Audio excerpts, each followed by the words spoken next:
Welcome back to WRPL, the podcast where we talk about all the things we are watching, reading, playing, and listening to. My name's Ben. And I'm Steve. How you doing, Steve? I'm doing well, Ben. How are you? Well, I have some bad news that I didn't tell you beforehand, but I don't know if we can call fans of cream soda creamies. Oh, no.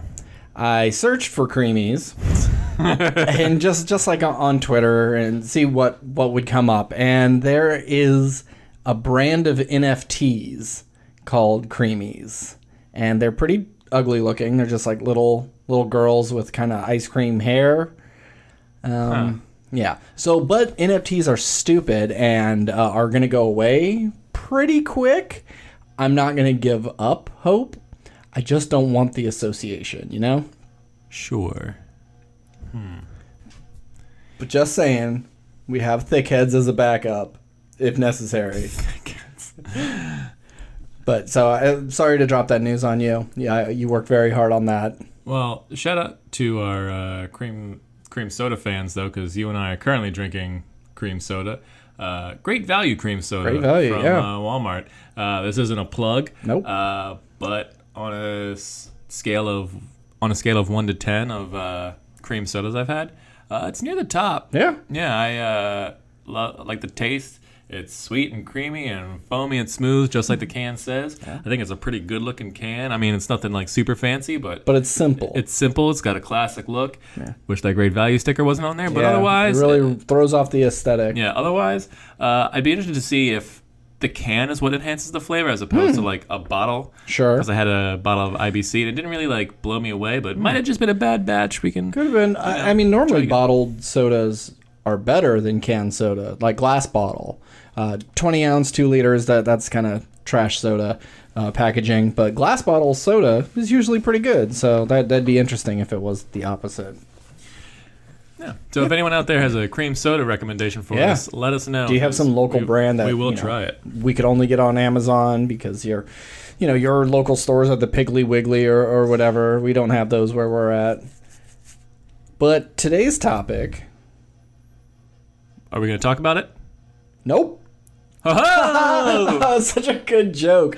We're talking about Jordan Peele's Nope. So as always, spoilers for anything that we may talk about. Steve, do you want to go first? I would love to. I went to my out-of-state local library. It's a library 20 minutes down the road in another state. Where I'm from, I won't say where. But anyway, I walked in there. It's brand new. It's amazing. It's gorgeous. I love it. I wish I could work there. I applied to work there, but it turns out, like, even if you're a part-time employee, you apparently need a 4-year librarian's degree to work at a library, which I think is fucking stupid. They need experts. I mean, how many books do you know? Are you well versed in that world? It's one thing to be like working at Blockbuster or something. Yeah, we could do that. Sure, with but our eyes closed. This library offers everything, and I feel like I would offer a different perspective, being the kind of person I am, to where I may be able to talk to other clientele that... But while I was there, they had a nice graphic novel section, and I saw some that I thought would be interesting. And the first one I grabbed, I really liked the cover. It is reminiscent of, like, Tim Burton, if Tim Burton drew in, like, kind of chalk look, almost. Okay. And it's called Nymph. And it's essentially about woodland creatures who raise a very tiny creature that grows up into a fairy, essentially, or some like demon fairy kind of thing. Okay. And it is the weirdest thing I have ever read. Really? Yeah, it's super short. All the comic panels are pretty big. There isn't a lot of dialogue. It's mostly drawn in like black and white, and it's talking woodland creatures, but they have one person who hangs out with them called Wingman, who's kind of like a person who it looks like he just has cardboard wings that he's holding on to, but he can fly. Okay. And no one mentions what he is or why he's their size. Their leader, they're like not God, but I would say like Gandalf kind of figure who like is their leader, is a giant hand that kind of is in the design of, it looks almost like it'd be like on an Aztec wall or something. Okay. And so yeah, they find this little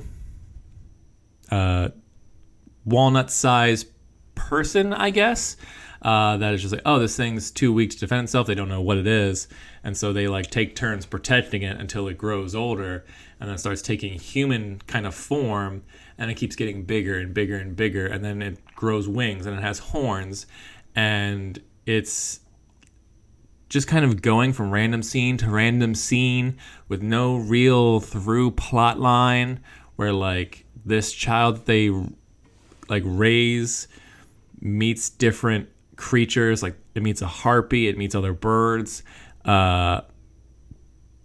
which it's all seemingly nonsense until it gets to the end where she grows up, and then out of nowhere these other demon fairy people come from the moon, and they're like, hey, you're one of us, and she's like, okay, cool, bye guys, and then leaves, and that's just kind of the end. Yeah, it's a book that was from Italy that I believe was translated to English in this format. I don't know if it's based on any sort of like local Italian folklore or how any of this connects. It looks like a kid's book, but it has some kind of like adult humor. Like there's some dialogue, like they say bastard in there. A bird poops on another bird. Yeah. And the girl that they raise is like naked through the whole thing. But it also like has kind of like funny, weird dialogue. Like there at one point the like floating hand god thing like just has arthritis and so it gets really tired. It's absurdist comic books, and I feel like just looking at it, I was like, oh, I bet this is cool, and I think it's like won awards. But then reading it, it's like I don't understand anything that's going on or why these things are doing what they're doing or where this is going, and it doesn't really go anywhere, and the book just kind of ends. It's like, oh yeah, it's like I don't know what lesson the girl was supposed to learn or if they learned something from the girl. It's just see, Steve, this is why you can't work at libraries. You're not able to understand the meaning of stories, and you're just going to chalk it up to being weird, and they need someone a little more on it than you. No, that's not true. That's not it? No. Okay. Because they're going to need me to go like, look, these people are going to try and sell you and be like, oh, it was really fun. It's like they'll tell you the artsy part about it and why you should read it. And it's like, it'll broaden your mind. It's like, no, man, you're going to read this and you're not going to like it. And I'll tell you why you're not going to like it. Because you're a normal person like myself. And I got you. I'm looking out for you. Okay. Don't read this. Go over to Batman, pick up The Killing Joke and read that or something. Okay. And you had more comic books? Yeah, the next comic book I read, speaking of Batman, was Batman versus the Ninja Turtles, I believe it was called, or Batman Ninja Turtles. And so in this comic book, a portal opens up where the Batman gets sucked into the Ninja Turtles world. Okay. No, I apologize. The Ninja Turtles get sucked into Gotham City. Okay. And so Shredder is like running amok and teams up with Ra's al Ghul, and Batman assumes the Ninja Turtles are like these monsters that have been part of like this invasion of Gotham City. And it's like, no, we're here to like stop your guys' problems. We're here to help you guys out. So they team up, and of course Shredder wants to rule both dimensions, and he's so greedy. He can't even do his normal Earth most of the time, and now he's going to try to tackle two? Come on, man. And you kind of run into all of Batman's rogues gallery at one point, and I'm just going to spoil it for you, because who cares? And spoilers for anyone else. So Shredder kind of like threatens Penguin and like kind of teams up with him, but Penguin's just like, yo, this guy's crazy, Batman. Like, you got to take him out. He's going to like kill everybody. But what Batman doesn't know is that Shredder brought mutagen from the Turtles world, And so when Batman shows up to Arkham, where they've stored all the foot ninjas, he has given the mutagen to all the inmates in Arkham. Oh. So the Joker is now like a viper, Joker Venom. Scarecrow is a crow, obviously. Okay. Penguin is an emperor penguin. Like, so all of his like great villains now have like animal themes, and so it's a cool little fun little battle of Ninja Turtles and Batman fighting mutant versions of his villains. A lot of them are already animals anyways, but like what does the Riddler turn into? The Riddler, I think, was he was a raccoon. Okay. He's like shifty and yeah. Oh, he's got the mask. And he's got too. the mask thing. Yeah. Okay. All right. They're pretty fun designs. Poison Ivy was a mantis, so she was like the only one who like looks drastically different. Mr. Freeze was a polar bear, obviously. But usually the ooze works about what other living thing did you last touch. So if I pet my cat and then I go to work and I get ooze on me, I would turn into a cat person. So I doubt Mr. Freeze had just petted a polar bear. No, because they were all in Arkham. Exactly. So there's no reason. And I know it's just for the fun of like, what animal would they turn into? Of course, I get it. But that's not how the ooze works. Just saying. Yeah. So they fight. Hilarity ensues. But the other part of this story is the Turtles are on a time crunch, because when they're not in their world, because the mutagen doesn't exist in Batman's world, it's like chemical compounds don't quite line up. So it's like, if you stay here, you will revert back to your original turtle form in a matter of like days or whatever. So like, okay, we gotta. There's like a rush to it. And Batman's got this new experimental suit, and Donnie's like, we made some improvements or some modifications to it. So he wears this like Iron Man-esque suit when he does battle with all these like super mutant villains. But they like painted like their colors onto it, which is kind of like a cute little nod. But like, it's not a good looking suit. Also, the Batmobile in this is the ugliest Batmobile I've ever seen. It doesn't even look like a bat. It looks like a bug type creature, and I can't even really describe it. I'll have to Google that. Yeah, it's awful looking. But the Turtles take the Batmobile, I think, from like the 1989 movie. So there's nods to other Batman properties, but the one that's like the original design for this comic book is ugly as shit. But yeah, I mean, it was a fun read. These kind of crossover things are like a little silly, and you're taking liberties with a lot of stuff. But it's two of my favorite franchises, Ninja Turtles and Batman, like teaming up. I was like, I gotta read this, and it was a fun little ride. And there is a book 2 and a book 3. This one stands on its own, so it's not like it really leads into other stuff. It closes its chapter. So is it that? Yeah. Yeah, that's pretty gross. With like the red top and everything. I don't like that. Just awful looking. But yeah, anyway, it's if you're a fan of Ninja Turtles or Batman or both, it's I think it's a must read. It's a lot of fun. Have you watched the movies? I have not. I know they exist, and I looked it up, and obviously the movie is based off of this comic book. Sure. But they did stuff differently in like those DC movies always do. Yeah, like there's no time crunch. Like the Turtles aren't going to die if they don't, stop the bad guys or whatever, and other stuff like that. But I've been waiting for them to show up on HBO Max, because all the other DC animated things, or at least a huge chunk of them, and anytime a new one pops up, it's on there. These ones are not. I wonder if Nickelodeon just said like, no, we're going to have any sort of streaming rights, and we're not letting you have it. And it's annoying, because I really want to watch them. I love these two franchises. Yeah. And Batman has a real nice moment with Raphael, and there's, I mean, it's not like necessarily the most emotionally resonant Batman story I've ever read, but he does have little nice moments with all the characters, and I think Master Splinter is like a cool sort of, it's like Alfred if Alfred was, or if Ra's al Ghul wasn't a terrible person, he'd be Splinter, kind of like a ninja father figure. Sure, like sense. If Ra's al Ghul and Alfred combined, it'd be Splinter. So when you said that Shredder teamed up with Ra's al Ghul, I instantly thought, oh, the mutagen is the Lazarus the Lazarus Pit or vice versa. Somehow they were connected, or if you combine the two, it's an ultimate thing. Now I could be Super Shredder and live forever. Something, but nothing like that? No, nothing like that. Yeah, okay. You have another comic?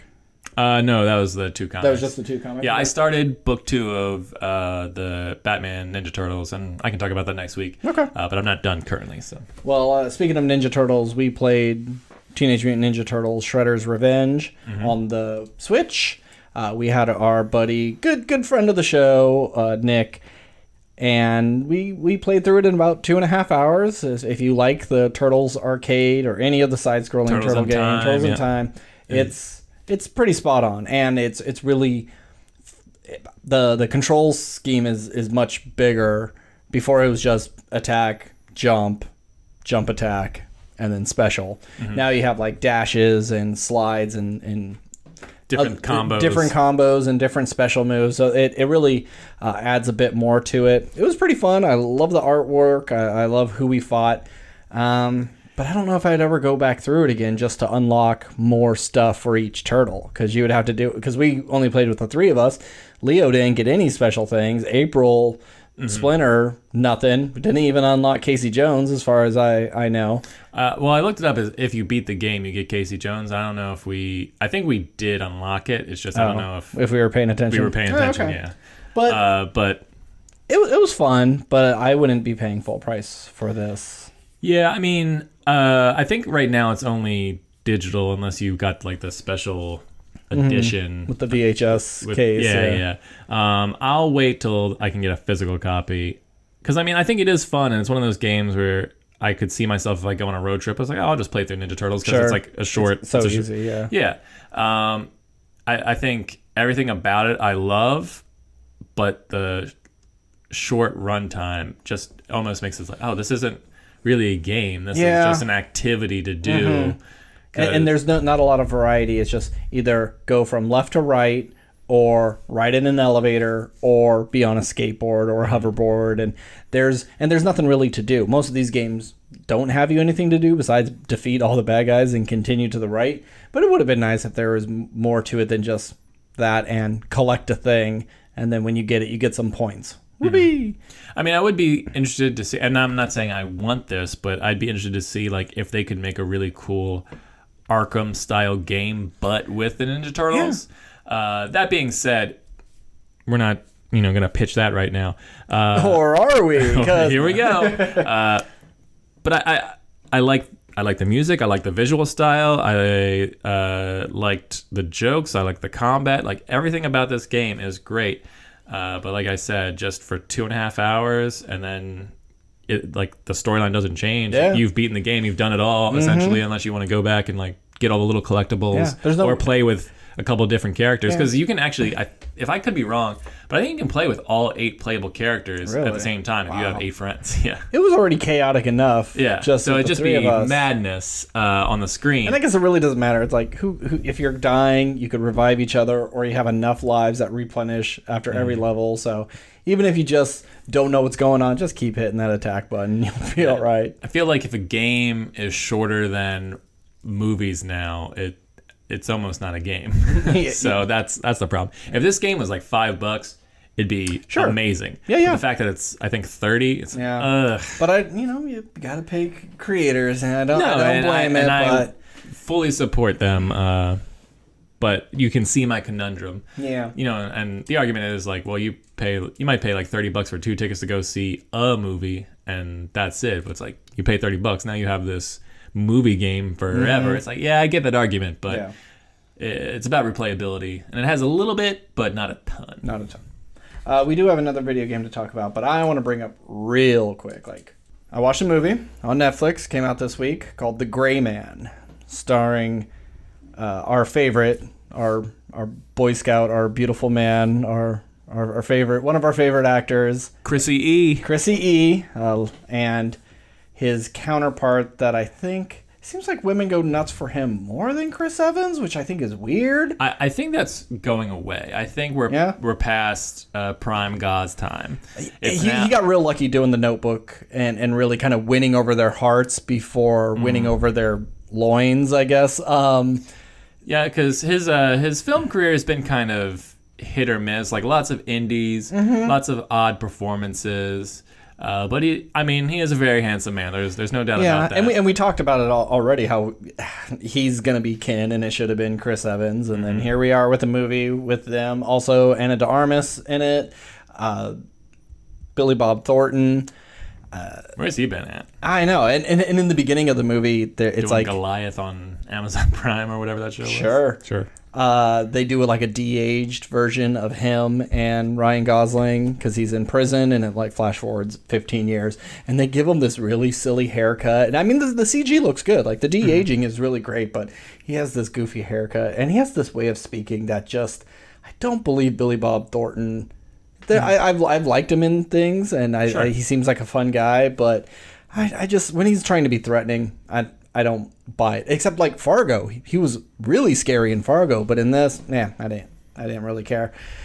Well, and The Gray Man is also directed by the Russo brothers, and then they made some of the greatest blockbuster action movies in the past 10 years. So I was pretty excited about this, and I avoided all trailers because I wanted to go in pretty blind. See, and I saw the trailer, and I haven't seen this movie yet, but I saw the trailer. I was like, wow, that actually looks good. Yeah, and the action is really fun. There's a plane sequence that's a little like you could roll your eyes of someone just holding on with one hand as there's a hole in the airplane, and they're just kind of like reloading their gun as they're being sucked out. Yeah, all the action is good, or capable. There's a couple of good moments. But God, this movie's boring. It is so uninteresting. It's just that same story you've seen before of either I got to do the right thing, and now my handlers are after me because I'm going against orders, or I need to be taken out because I know too much by my handlers. It's always your team, your partners are the ones that have to come after you now, and I'm so sick of it. It's so boring. It happened like with Kate and all these movies. They're the exact same thing. But at least there wasn't like a precocious kid in this one, right? Or was Ana de Armas kind of like? Well, there is a precocious kid in this. It's Billy Bob Thornton's like niece, and after Billy Bob Thornton is taken to be like, you got to give up where Ryan Gosling is going because we know he contacted you, and like, oh, I'm not going to do that. And like, okay, well, we're gonna fuck up your niece.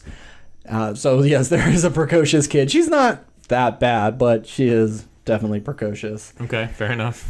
I'd say skip this. I gave it a C because there's nothing so bad that it makes it terrible, but there's nothing so great that makes it amazing. The action is fine. The cast is good. I'd say the only thing that would maybe get it closer to a C+ is that Chris Evans is a good villain. And I know he was offered the hero role, but he wanted the villain role, which is great. He doesn't do a lot of villain roles. I was very surprised in Knives Out. Like, before that movie, I said, there's no way Chris Evans going to be the killer in this because he's Chris Evans. He's never going to be a bad guy in. Boy, did I eat some crow. Yeah, I like that he's not doing the Vin Diesel or the Rock contract where it's just like, people are going to come to see me to do good stuff. It's like, if it's a good role, I'm going to take the good role. Yeah. And especially the bad guys, because they're the most fun to play. Yeah. And he's just chewing scenery with his little mustache, just being completely evil. And it's great. Every scene he's in, he's very good. And of course, Ana de Armas is amazing in everything she does, even bad movies. She's really good.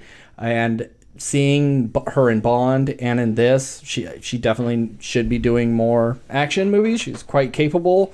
There's a fun scene of like her and a bad guy, and they're back to back with like a flipped table between them, and they're like flipping a cord over, and she's choking him, and then he takes a part of the cord and he flips it over, and so they're like going back and forth choking each other.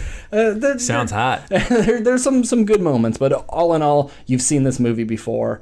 Skip it. All right.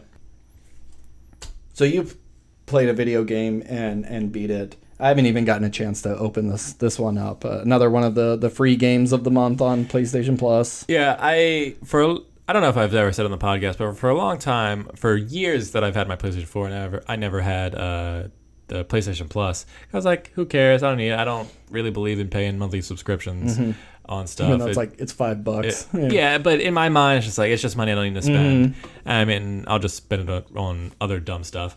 But one day I got it, and I was like, okay, I'll try it out for a year. And man, is it not the greatest investment in the world because of all the free games I get to play. And now it's changing. Did you see that? Has it forced you to kind of look at the options of this is what you have and this is what you could get? No, I mean, like the sucky thing is the video game Stray came out, and if you're a premium member or whatever the top thing is, you get that game brand new for free. Yeah. It's like, oh, that'd have been awesome. But as much games as I play, all the games that are on like their backlog of like, look at all these fantastic games you can play. It's like, I already played those. Yeah. So anything they're going to add to it, chances are I'm going to get anyway. So it's not that big a deal to me. Yeah. But it hasn't like required me to upgrade or anything. No, like I still yeah. pay the bare minimum. But it's been great because like Days Gone, always a game I wanted to play, but probably wouldn't have picked up. But because it was free, absolutely played it.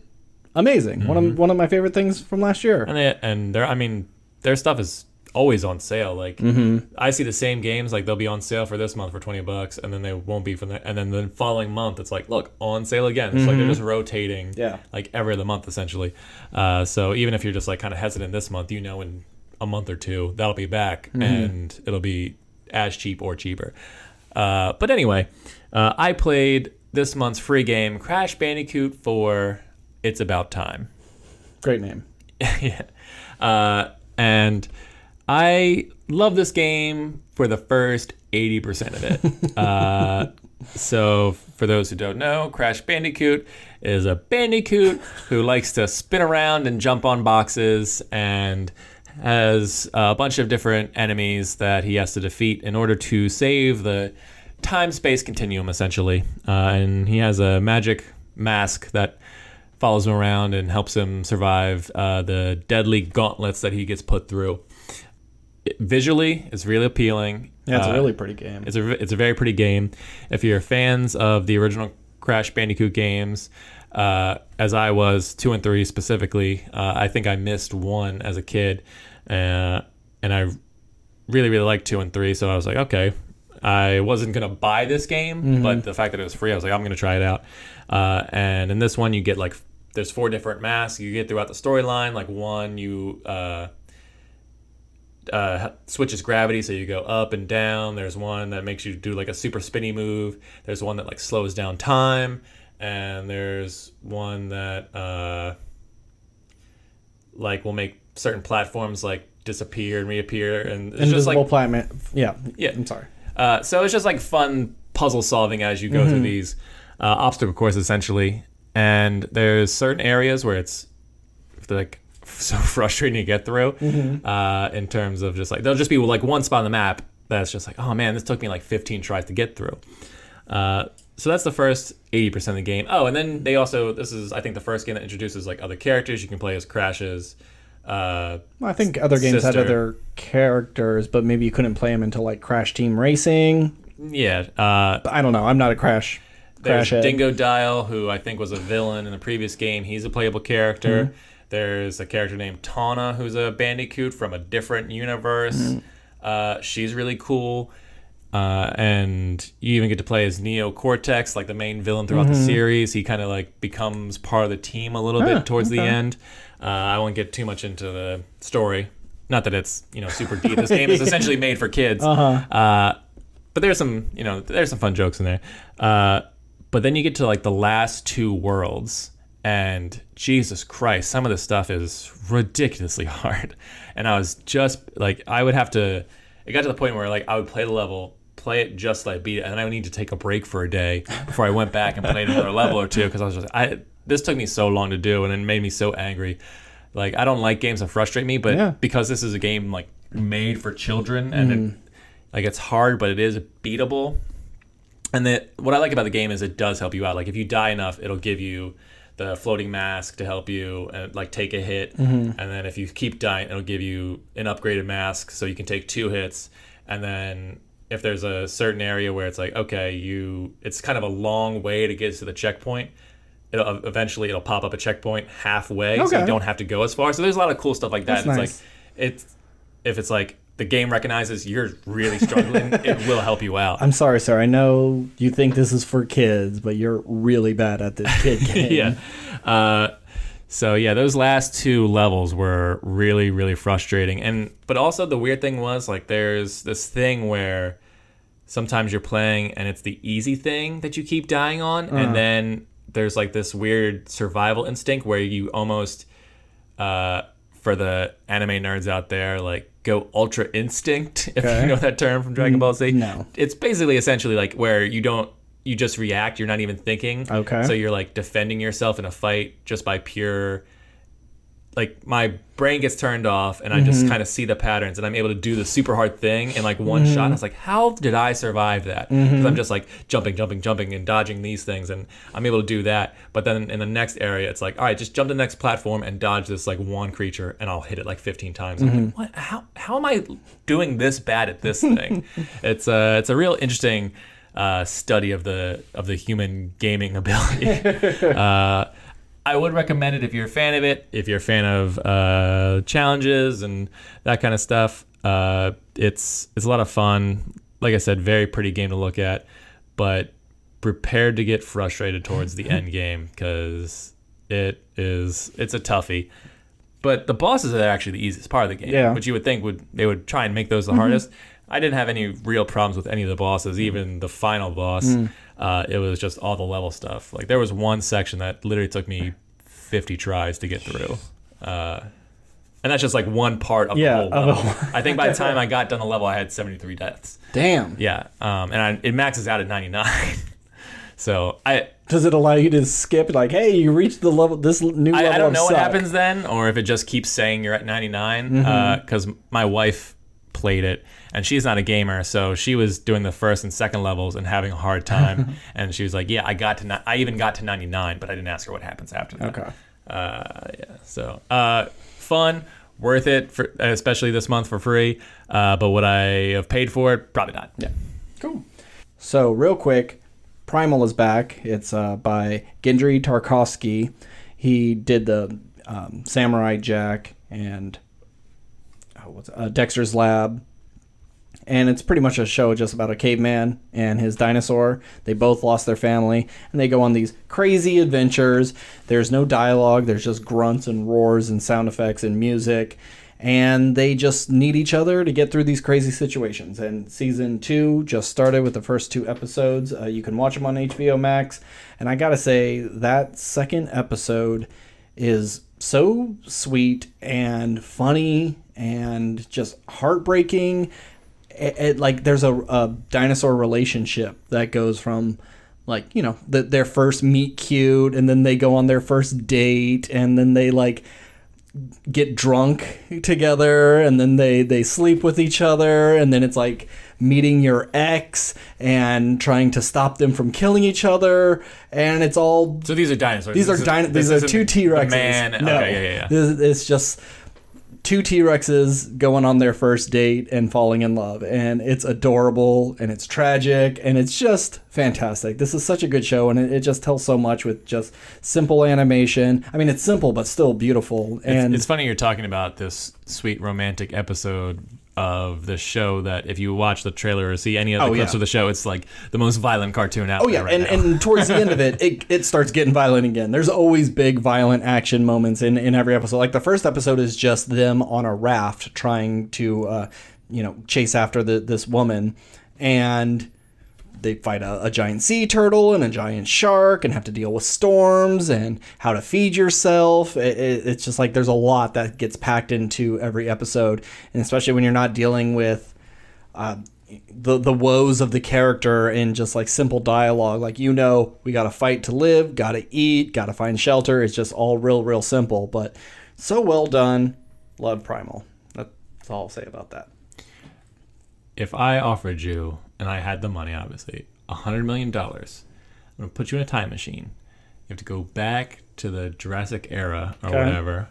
One of the dinosaur eras. There's a couple T-Rexes, raptors, whatever the fuck is around there. Mm-hmm. And you had to survive for a week for $100 million. Would you try? But I could die and never come back, right? Correct. Like, I give you a device, you wear it around your wrist, and it's got like a timer on it. It's like, this thing, when it lights up in, however many hours or in a week, Yeah. The light will come on, you press a button, boop, you're back instantly. Whew. Now, okay, so if I'm about to be eaten, I could push it, come back instantly, and I just don't win the money? No, Or I have to at least... No, you have to stick with do the the week. week? Yeah, Probably not. Because you know me, I don't like reptiles, and dinosaurs are just huge alligators, and and they're going to be faster than me, and they're going to be able to swallow me whole, and I'm going to be something they've never seen before, so I'm going to be extra delicious. I don't know the land, because just imagine, like, what was here when dinosaurs roamed the earth? There could have been a huge mountain here, and just over time, erosion and earthquakes and construction and things has made it completely different. It's not like, oh, well, I know this cave in this one area, I'll be safe there. Who knows what it was 65 million years ago? So I'm going to say no. You? Too bad you're going anyways. No! See you in a week, Steve. Now you just do the whole podcast by yourself. But then it's like a week would pass for you, but my time would be normal, and you just like pop back in and you're dirty and covered in shit. Got leaves in your hair, and you're like, give me my fucking money. Yeah, I think I would be more worried not so much about the dinosaurs. Not that I know anything about the dinosaur time period. I'd be worried that there's just like giant fucking bugs. Oh, yeah. Like it'd be that scene in King Kong. Like, that's the scariest scene in the movie. Oh, not yeah. the giant gorilla, not the giant T-Rexes. Nope. It's like when they fall in that ravine, and it's just like giant centipedes and giant worms with sharp teeth and stuff. And some just look like crickets, but they're big enough to really fuck you up. Yeah, like I'd be like, my first plan I think would just be, it's like, okay, if I can find a place with water that I can get to, I can starve myself for a week. Like, I can survive without eating for a week. I'd be eating random plants or smaller bugs. Yeah, hopefully. I mean, I'll try and get food, but if I can just find a tree to hide in, like, or under or something, that would be... You would give it a shot. I might give it a shot, but my big worry would not be the T-Rex that are walking around, because I feel like, oh, maybe they wouldn't notice me. It'd be the giant bugs that are just crawling. It's like, that would be terrifying, and I would not want to fight off 100 of those little bastards. The crazy weird mosquitoes that are going to bite you and give you some weird dinosaur malaria. You know, you don't know what sort of like microbes are in the water that you drink and how it's going to affect you. Like, the world has gone through major changes at the time, and it was also a lot hotter. Sure, but you may even just like die from the heat. I'm saying all this at the movie logic of like, no matter when you go back in time, It's you're fine. You can breathe the air, you can drink the water, you're yeah. fine. You take a bite of a dinosaur, you're not going to get a weird disease. Yeah. I would like to try a dinosaur. I would like to try at the same time, like, imagine, I'm the only person to go back in time and see it. actual dinosaurs. Yeah. Like, I've seen these fucking Did you know woolly mammoths are bright blue? Bet you didn't. Something happens after they die. Their fur turns brown, but they're bright blue. Yeah. Woolly mammoth would be so awesome. I would maybe take that as, if I'm dying, if I have cancer, and I only got 6 months to live, I'd go, okay, I'm going to die soon anyways. Let me see dinosaurs, and if I can survive it, I come back, I have all this money, and my last 6 months are going to be pretty awesome. Mm-hmm. But right now, I'm living the high life. I have a pretty good thing going right now, so I'm not going to risk it. If I could take a handgun with me, not necessarily for protection, but it's like, if I can use, because they've never heard that sound before, probably. Thunder. Maybe a rock rolling down the hill and I'm sure they've heard loud sound. Whatever, it doesn't matter. But a small little meat man all of a sudden just goes bang bang bang. They go, oh shit, I didn't know this monster can make that sound. But I'll always keep one for myself. So if I see the T-Rex charging me, or I see the raptors coming, I go like, okay, great, I know how this is going to end. Oh, great. Yeah, here I go. Then I don't have to worry about it. Okay. Because it's like, I don't want to like get chomped in the leg, and then it's going to be like, oh, I'm going to die in an hour because they're just chewing on me a little bit. It's like, no, I'm not going to go through that. Or it's like, what if they do that movie thing where, the T-Rex bites me but like kind of splits me in half? Like, I don't want to go through any of that. Yeah, that sounds awful. Anyway. Anywho, so yesterday was Comic-Con. Mm-hmm. And as always... this past weekend was Comic-Con. The whole weekend, yes, yeah. You're right. Disney always has their big thing, and they're kind of smart about like this Comic-Con. We are only talking about Marvel stuff, and then they save it for like 6 months and do their own press release of, okay, this is our Star Wars stuff, and so it's not to clutter too much. And then, Warner Brothers has their DC things. I never really tune in to these. I don't watch panels. I wait till someone has edited down to the good stuff. I don't need to hear a bunch of stupid fans asking their stupid questions and just to watch a trailer that will be in good quality on YouTube 20 minutes later. Mm-hmm. And all the panels are just essentially... so where's this character at in this point in time, like this season or in this movie? And it's like, well, since it's not out yet, I can't really say, but they're going through some stuff. It's just Tune in. You're gonna be surprised. Yeah, it's just the most generic answers, and watching I've seen a bunch of YouTube panels, not to like necessarily hear them talk about the show or the movie or whatever, because like it doesn't fucking matter, but just seeing these people, and no offense to people who enjoy a thing. Like, I'll never discredit people for liking stuff. Yeah, do it. But it just, I'm not the type of person who can go like, if I was in the Marvel thing and I'm like super excited to see a show, I'm not the kind of person who's gonna go like, woo, yeah, like, and just clap a bunch. It's like, yeah, it's cool I get to see this, but like, it's just a movie. It's just like, a movie, and these people, like, they don't care about me. Like, no, they just want your money. None of this is important or matters. So it's like I can't be that person who just comes in and just be like so excited to be in this group. I agree. I'm not that person either. But you surround me with a bunch of other people. You see a trailer that's really fun. Everybody's wooing. I may give a woo, but it's not my instinct to woo. Now, and that's different from like the movie theater experience, like watching Endgame and seeing all the Avengers line up, and it's like, Avengers assemble, and then just like do the big charge. Like, I can get behind that. Like, see, I'm opposite. Don't clap in the theater, don't woo, don't talk, don't do anything. You can laugh. I hate that 99% of the time. Yeah, you can laugh or like gasp or something. It's because you're enveloped in the movie. But I think there's some moments, especially something like that has been led to for so long, like that. Sometimes you can have a shared experience in a movie theater. That's like that transcends like we're in this together kind of thing.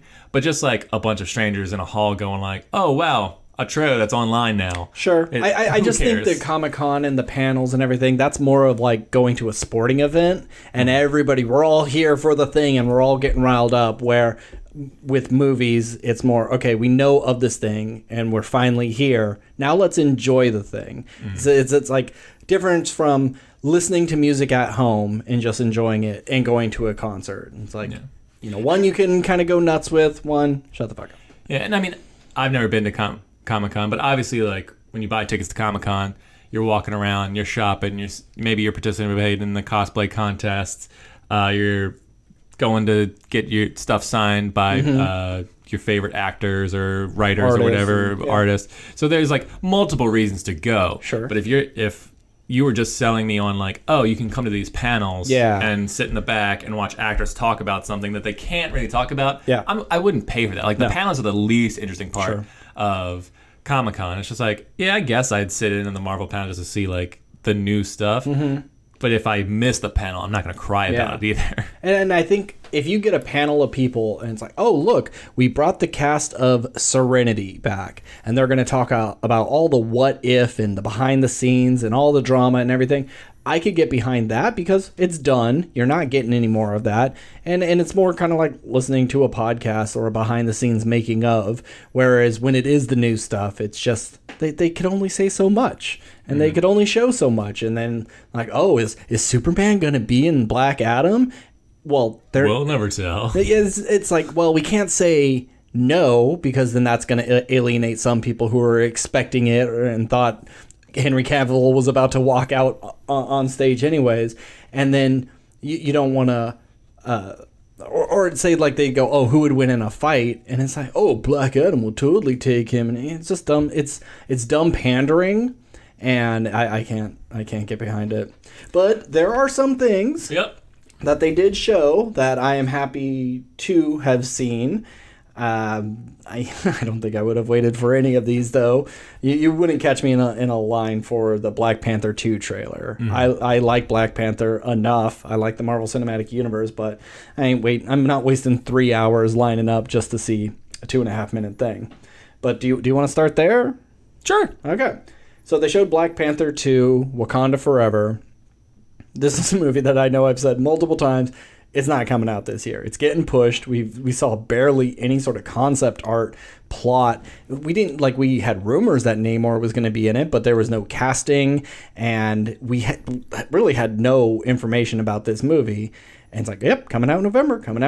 Like, it's getting a little late. The hype train should have been already rolling. We should have seen a trailer for this on Thor. I'm sure, like, if I did some research, I would see, like, oh, it's been filming for a while. But if you told me this hasn't even started filming, I'd be like, oh, yeah, of course. Yeah, totally. And there was, like, I haven't seen set photos or heard anyone. Like, this whole thing has been top secret, more so than other Marvel things. So the only thing that I ever really heard was that the actress who plays Shuri was refusing the vaccine and holding up production because they were filming in a certain country. To be in there, you had to be vaccinated. She refused, made a big stink. And I'm sure they just threw a ton of money at her to say, shut up, don't be stupid. You're going to lose out on all this potential future money.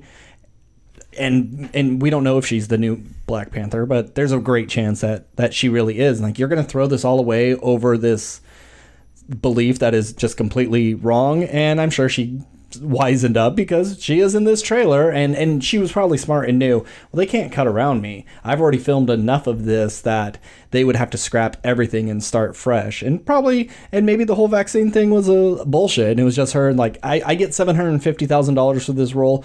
I want, like, real top billing money. I want that $5 million Boseman money. And like, fuck, we kind of need her. All right, just give it to her. But so Black Panther 2, kind of worried that, like, how are they going to handle the Chadwick Boseman death? Are they going to try to brush it aside? But no, they seem to be leaning into it. It looks like we're having funeral scenes. We have murals of Black Panther. A lot of Angela Bassett, I think, like, only speaking part in it. She's really had to, like, step up and be the matriarch of the clan. And then we actually get to see some Namor and what? Instead of the clan, and it's just like, I don't know. Are they a clan? Are they a tribe? Are they... Okay, maybe tribe's a better word than clan. Usually, the clan has a... Yeah, has a connotation of something else. Yeah. Anyway. The tribe, and we get to see Namor and his people. What did you think of this trailer? I've been very critical of the Marvel films on this podcast for quite some time. So by no means was I excited to see this trailer, but I was interested to see where the story goes without your lead. And I gotta say, this is a fantastic teaser. I think this is one of the best teaser trailers that has come out because it does exactly what teasers should do. And it doesn't tell you any story. It gives you hints. There's one line of dialogue, and it's just visuals, and the visuals look great. That it pretty much opens with the funeral scene, and all the funeral scene stuff looks, like, beautiful. And it's like all the water visuals you get from, like, Namor and his people, and just and the music choices of like the No Woman No Cry with the everything's gonna be all right, that transitions into Kendrick Lamar, like, we gonna be all right, and just like this, the music in it was great. It just everything about this trailer was fantastic, and I was like, damn, this actually looks good. Yeah. Now I'm worried that there's gonna be it's gonna do the Nope thing, where the Nope had a fantastic teaser, and I'm always like, I don't need to know anything else. Don't show me anything else. And then a trailer an official trailer comes out, and then it shows me too much. That's my concern. Yeah. It's like, if you just give me this. I'll show up. I'll buy a ticket. Everyone's gonna show up. Oh yeah. This movie's gonna make $1 billion. You don't have to market it. You don't have to put the Black Panther logo or whatever on all the popcorn boxes and all that stuff. Just let it be. Yeah. And just and you're still gonna make $1 billion. Yeah. As long as there's enough awareness that it is coming out, and I know that's what advertising is, but you really don't need to do the small bullshit ones, like putting it on a popcorn tub or on candy. And I know it helps sell candy, The actors can go on Jimmy Fallon and Jimmy Kimmel and be like, well, working on this thing. Oh, well, what was it like working without Chadwick? And then talk about that. And it's like, this movie just means so much to us. And then just say the same thing over and over again. Like, do that whole circuit. Yeah. Whatever. Take your advertising budget and cut it in half and then maximize what you can do with that. Because you do not need to advertise this movie. I just don't want to see for the next 4 months nothing but trailers because they did it with Thor, and I was like, I don't want them to do that with Black Panther. Just keep it all hush hush until we see it. And you know they will, because I think Namor looks cool. I have theories. You get to see Riri Williams, which I don't really give a shit about Riri Williams. Yeah, I don't know much about her in the comics, but it does seem kind of odd that we are getting an Ironheart show or movie. I think it's a show. I think it's a show, yeah. And she's premiering in this. I don't know if she is Wakandan and is leaving. Is she visiting? My theory is at the end of Black Panther, that sort of like embassy they set up in Compton. It's like, since they're spreading awareness, like, oh, this is their study abroad program. It's like, we'll bring you into Wakanda. We'll show you our technology. Because she is a genius, she'd be like, her and Shuri would get along. So I think that's where that sort of relationship comes from.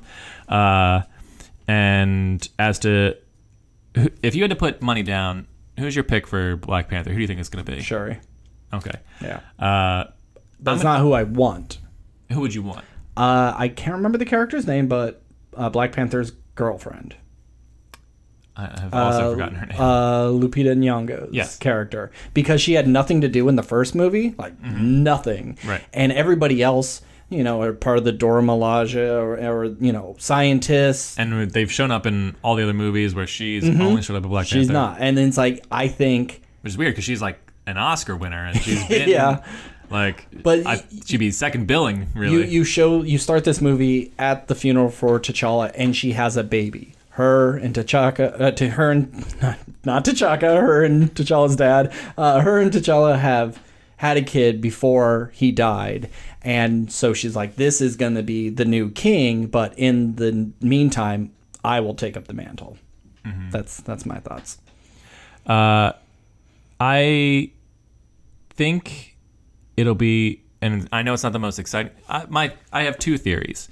One, Angela Bassett is going to start the movie out in the Black Panther costume, but she's not really she's gonna have like one scene where it's like you're gonna see Black Panther fighting, but it's gonna be kind of far away and you're not like quite sure, oh, Black Panther's here, who's it gonna be? And then it's gonna be Angela Bassett, but she's like, I'm too old for this shit. Yeah, like, even with the beard. I can rule the kingdom, but I can't be its warrior. And so then she gives it to M'Baku, and he's like, you're gonna be like the hand of the me. king. Yeah, you're gonna be my champion until. I do think if you look at Ryan Coogler's work, a lot of it is about like father-son relationships. And in this trailer, we get a shot of like a pregnant woman who, assuming, is giving birth to Namor, and you see a child like growing up surrounded by the what are the Atlanteans? Are they just Atlanteans? I'm not sure. I would think yes. We'll call them Atlanteans for now, if they're in case they're not. But I think you're supposed to believe that's Namor as a child, but it kind of looks Wakandan from the shot. Maybe not. But if it's not Lupita Nyong'o's baby, I think T'Challa does have a son. That's half Namorian. That's what I think could be a fun thing. Yeah. That's my theory. That's my second theory. And they're like, we need him to rule. He's part of the family. But then they're like, no, he's one of our water people. No, my theory... And this is me not knowing anything about Namor or the comics. I really don't know anything about Namor other than he's the Marvel's version of Aquaman, but he's got little wings on his feet. He's got wings on his feet? On his ankles, yeah. That's what helps him swim. Oh, fun. I think that baby was raised without his... There's like a meeting between the two peoples, and bad blood happens, maybe with T'Chaka, Black Panther's father, and Namor's family, but T'Challa has had a relationship with a Atlantean woman or whatever, but he doesn't know that she's pregnant, and because there's like this big separation and everything, so it's like, you don't come near us, we don't come near you. So this child is raised in an Atlantean way, but then they go to war with each other, and it's like, oh well, if we take over Wakanda, they'll never accept an Atlantean person, but now that T'Challa's gone, they may accept T'Challa's son, Yeah. who is of the blood that can rule the kingdom. So it's like now we have so we can technically rule both land and sea with this connection, but we'll put him because he's been raised Atlantean, so he's going to be on our side. Yeah. Or is he? Because now he's the son of T'Challa, and so I think that'll be. And they can do both. Like, he has kids on both. He has the Atlantean one, and then he has the one that he had with Lupita Nyong'o. And then they're like, well, this one's older. He has the right to the throne. Like, well, he's not. That baby's not a true Wakandan. And like, it'd be kind of neat that T'Challa would have like 2 children at the same time. Of course, the ages would be a little bit different. You know. Yeah, I don't know if you do 2 children. I think at best, the person he probably would have a baby with, I don't know if Namor has a sister in the comics or something, but it's like, oh, if Namor is like the king of the ocean, it's like, what if this child is of both royal bloods kind of thing? Okay. It's like, so he's Namor's half brother or Namor's nephew. Namor's nephew. So that's the connection between both worlds, and it's a reason. So it's like, okay, well, if this kid's gonna rise to the throne and be our connection, then we'll both be at peace, and then that's how you bring Namor. Like, you start out as enemies, but then you make him part of the team in the long run. No, I want Namor to stay. I want Namor's not always been a villain, correct? He's kind of like an anti-hero, just a huge dickhead. That he's not trying to necessarily make a space laser to kill you, but he will try to take over your lands if he thinks, if he's owed it. He'll work with Tony Stark and Reed Richards and things like that, but he's a huge prick and doesn't work well with others. So he is kind of like a bad guy, but if you had to separate good guys and bad guys, he would be on the good guy side. He's just a massive asshole. Fair enough. So yeah, that's my 2 theories. I'm okay with and I think you could kind of mash them all together. But yeah, so then M'Baku will be Black Panther for the movies until they do the Young Avengers stuff, where they'll hire some like no-name kid right now to just be like a 5-year-old, 8-year-old face. And the next movie, movie a couple 13, years from now, they'll age him up, and it's like, oh, here's the 14-year-old son who's now going to join the team and kick ass and stuff. I don't want M'Baku as Black Panther because I think he's a good enough character as is. I don't think we need to put the suit on him. He's kind of just fun being M'Baku, and he could just be Black Panther's friend. And just like the Dora Milaje, I'll be there for whoever the Black Panther is. M'Baku's going to be there because I don't think he'd be a huge Black Panther. That's kind of why that'd be, because I mean, if you're going to do the like hand of a queen or like the champion of Wakanda, you'd probably choose if is that how you say it? Denai Guerrera's character, who's the head of the Dora Milaje. Yeah, it's like, well, she's the warrior who was closest with T'Challa, and she's always been there by his side. So if you needed a warrior, she'd be the one. But I just think because M'Baku is such a warrior and such a presence, and for a lot of ladies, such a snack of a man, I think you would fill out the suit, and I think you could do some cool stuff with him. And like I said, it could just be for this movie. Sure, and maybe that's you hint true. at it, it's like, and then in Black Panther 3 or whenever the next stuff happens, it's just you see him pass. Like, you're not going to see M'Baku in like 3-4 more movies as Black Panther. It's just like, you're going to wear this for this movie to say we have a Black Panther in the world until the next shit we do, and then he's. Yeah. I just want to say about Namor real quick. I wasn't sure how they were going to do it because in Aquaman you have these underwater fish people, but their technology is really advanced, and they just kind of have, cities and cars and laser guns and things like that. I was like, okay, then now what do you do with Namor? How are you going to make it different? And I like that they went more of a native Avatar-y sort of way, that they are hitching a ride on whales, and that they may not be this overly developed land. They may be smart and they may know what's going on in the world, but they choose to kind of be more living off the land or the sea sort of people, and not, we have a giant bubble and gates around our huge kingdom and weird armor and laser blasts. Like, no, we got some kelp and some shells as our armor, and we have some spears, and that's it. So I like that it is a bit different, and we were talking about earlier, we feel really bad for James Cameron and Avatar because it seems like they're stealing all their native water stuff. Yeah, Ryan Coogler got an early screening of Avatar. He's like, shit, guys, we got to add some cool stuff in there. If we got to compete with this guy. but yeah, I'm looking forward to it. I'm still cautiously pessimistic because a lot of these Marvel movies and shows have let me down as of late. But that will be the end of Phase 4, so hopefully they'll end it on a pretty big bang. Yeah. And then we're gonna lead into Ant-Man and Quantumania. But as of right now, I'm looking forward to it for the most part.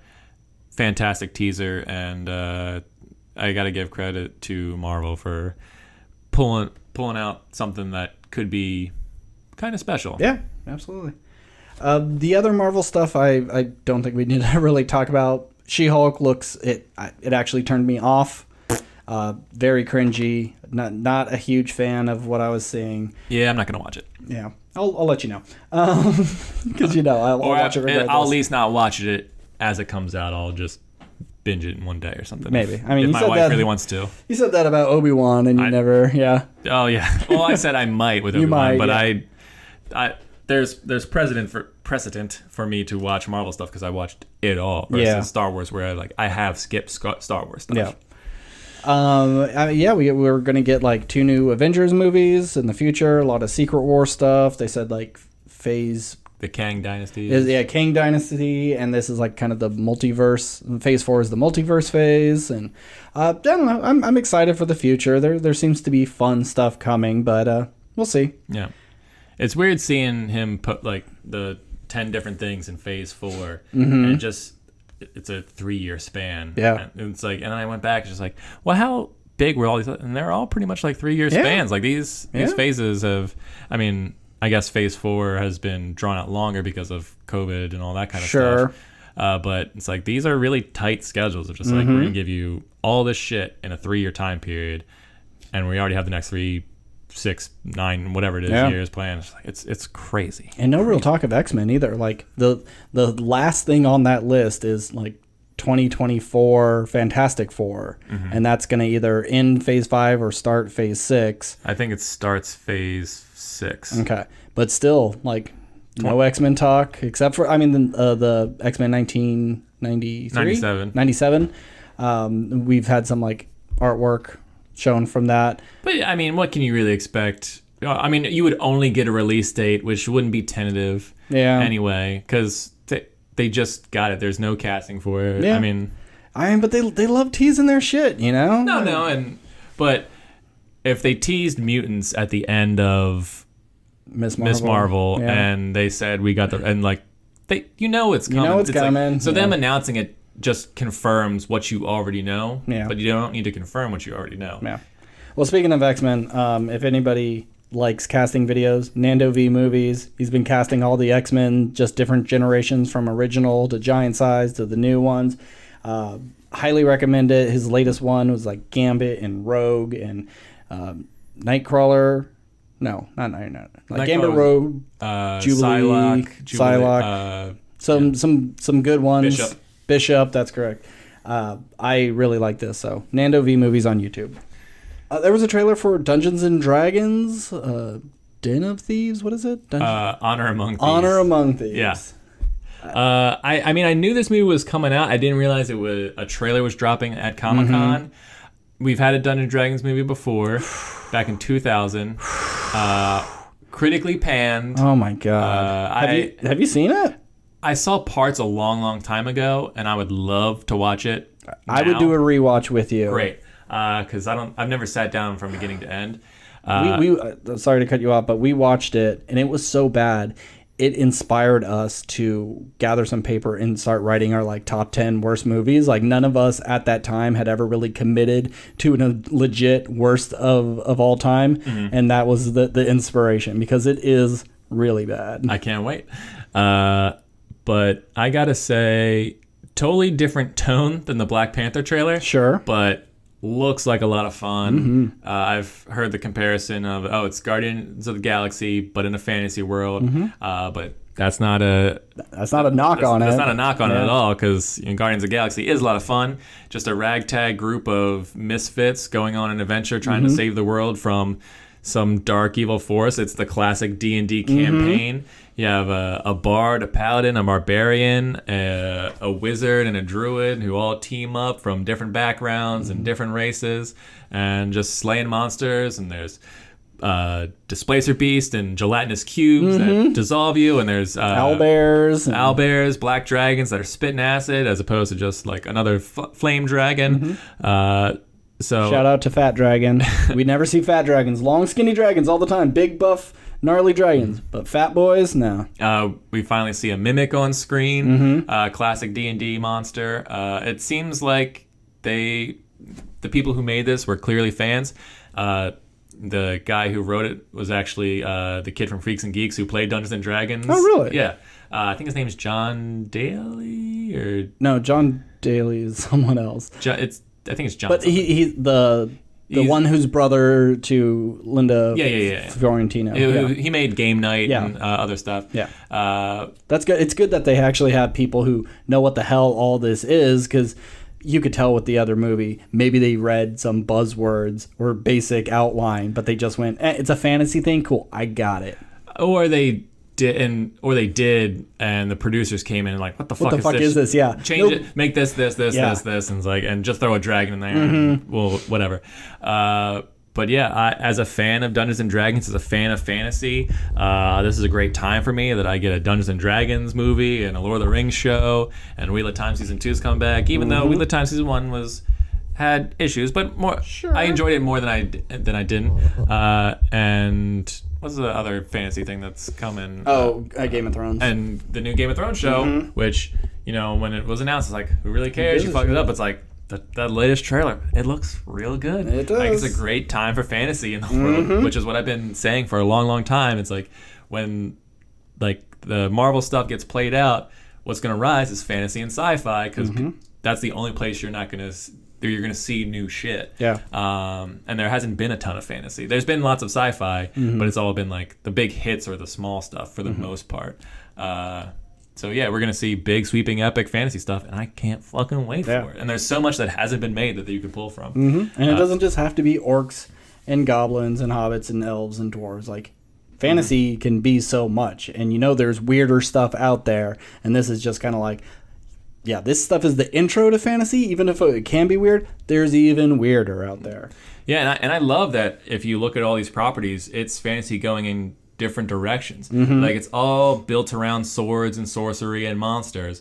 But here's one, The Lord of the Rings, that's like high fantasy, very serious and like biblical and beautiful. Then here's Game of Thrones, where it's like not so much about the super fantasy, but like the politics and the dark grittiness and the backstabbing murder. And then here's the Dungeons and Dragons stuff, which has all that but makes it fun. Yeah.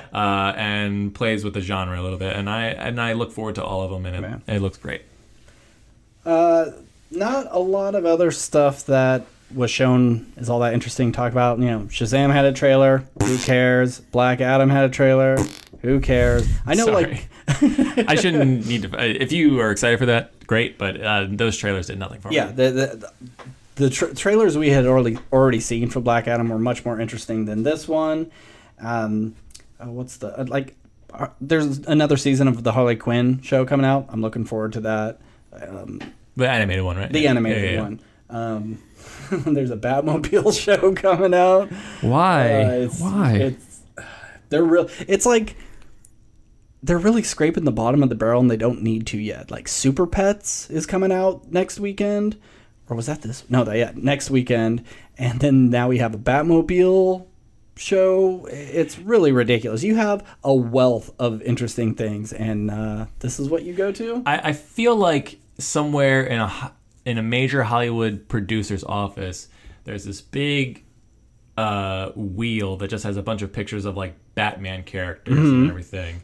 And it's like, all right, I'm going to throw this at the spinning dartboard, and whatever it lands on, that's what we're going to make a TV or movie show about. And then he's like, is it going to be a villain? Is it going to be a Nightwing or Robin? Who cares? Whatever it lands on, we'll make it. And they just kind of like happen to put a picture of Batman standing next to the Batmobile. And then when they threw it, it landed on the Batmobile. And I was like, you can't just make another Batman movie.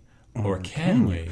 But from the car's perspective, it's like, What are you talking about? I think they pretty much do this meets that with everything. They have mini wheels with lots of properties, and they roll dice and go, okay, we're spinning wheel 27 and wheel 14. Okay, it's Batman and Pixar. Okay, let's do it. Spin it. And one time it came up with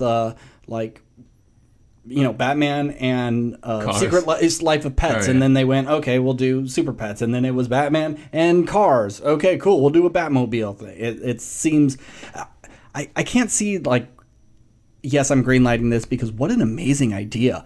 Telling the story of Batman through the eyes of the car. How ingenious. We can sell a bunch of toys with this. Yeah, That's all it is. Oh, Cars was popular. What other famous cars do we know? You want to have, Ecto 1? Yeah, no, that's maybe too old. If they did a movie like Who Framed Roger Rabbit from the perspective of movie cars, and the Batmobile's teaming up with the Ecto One and the General Lee, and they're just like, "Whoa, General, you can't really be here right now." Your paint job does not hold up. Yeah, I guess there's a funny sketch in there, but a whole movie? I don't know. Yeah, I just. Yeah. So pretty much most of the stuff shown at care. Comic-Con was just not all that interesting. It was nice seeing Marvel's timeline, but there's only a few things worth talking about. So let's move on. Great. All right. So our main topic today is Jordan Peele's Nope, a movie that they've been trying so hard to spoil in every trailer. If you've been watching stuff on Hulu and you have ads, it's every other trailer. I literally plugged my ears and closed my eyes and hummed to myself every time it came up because they are just dead set on showing every little thing. And it does spoil a lot, but it doesn't spoil everything. Sure. So I guess it's you Spoils can kind of get away with it, but Yeah. I still would have been happy to not see those wide shots of The ship coming down. The ship coming down right behind him. It's Yeah. oh, don't show me. I was hoping that it was a fake out, but it's all in there. Yeah, no. So Nope is about a family of horse trainers for the movies who do stunts and different things like that. They're descendants from a man who was the first animated, or I guess it's the first series of pictures put together to form a moving picture. And it's a brother and sister. They're trying to get this horse in a movie. I mean, they have a gig, and it's just not working out for them. Ever since that their father has died, they really are kind of struggling with everything. And then wackiness ensues. And then something weird is going on in the little valley of California that they live in. Something's spooking the horses. Something's messing with the electricity. They're hearing weird things in the sky and seeing things move around. Also down the road is a Frontierland it's a former child actor who is now segued into having a small rodeo frontier themed park where they have business. They're neighbors, so they're friendly enough, and they've sold horses to them. And that's just kind of the most basic framework of this. Did you like this movie? I really did like this movie. I like this movie too. Yeah, I've heard criticisms. It's do I think it's as good as Get Out? No. Do I think it's better than Us? Yes. And it is a pretty simple movie, but I think all of the horror elements are quite effective. Mm-hmm. It has an ending I didn't see coming. Sure. And I think it's a movie that will be divisive among horror fans because I can see a lot of... you and I have seen a lot of horror movies together, and we come out, and there's always at least one guy who goes, that wasn't scary. That was stupid. And this movie isn't filled with scares. It's more tension-driven. Yeah. I wouldn't even call it a horror movie. Yeah, no. I'd call it, it's more of a thriller. More of a thriller, yeah. So I think if you're going in hoping to be freaked out, there's not going to be a ton of it for you.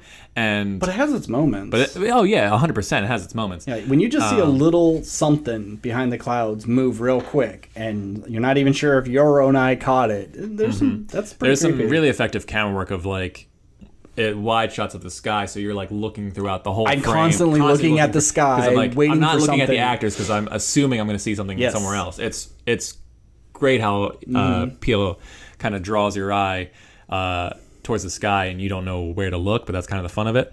And I think a lot of people go when they see the ending, they're like, what the fuck did I just watch? Yeah. And like, what was the point of this backstory? Mm-hmm. But I thought all of it really worked. I think there's character stuff in here that normally I would hate in other movies, but I think really worked for me. Mm-hmm. I have next to no complaints with this movie. I wouldn't say it's one of my favorite movies of all time by any means, but I would say it's a perfectly made movie, and I think Jordan Peele is one of the best working filmmakers right now, and I'm happy to watch, as of right now, anything he makes ever again. He really is 3 for 3. I didn't love Us as much as a lot of people. I think people were riding high off of Get Out and like, well, that was so good. This next thing is going to be even better. And they just loved it so much. And I think that movie has a lot more problems, but I think it's definitely scarier than this. Mm-hmm. It has some really great visuals. But, you know, it's one of those, if you think too hard, it starts falling apart. Sure. So you're not supposed to.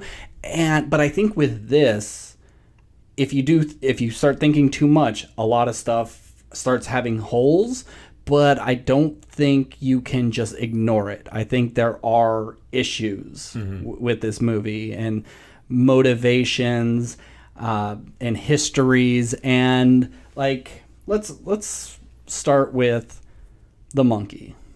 Okay. So the character that we were talking about that had the Frontierland, Stephen Yeun. When he was a child, he worked on a show where he was just like the younger brother, and there was a monkey in the family. A shot before studio audiences, and the balloon pops, and this monkey just kind of snaps and kills a bunch of people or disfigures. You never really confirmed that the monkey killed anyone, but it appears that he's killed at least the mother and father in the show and horribly maimed the daughter, which you see briefly later.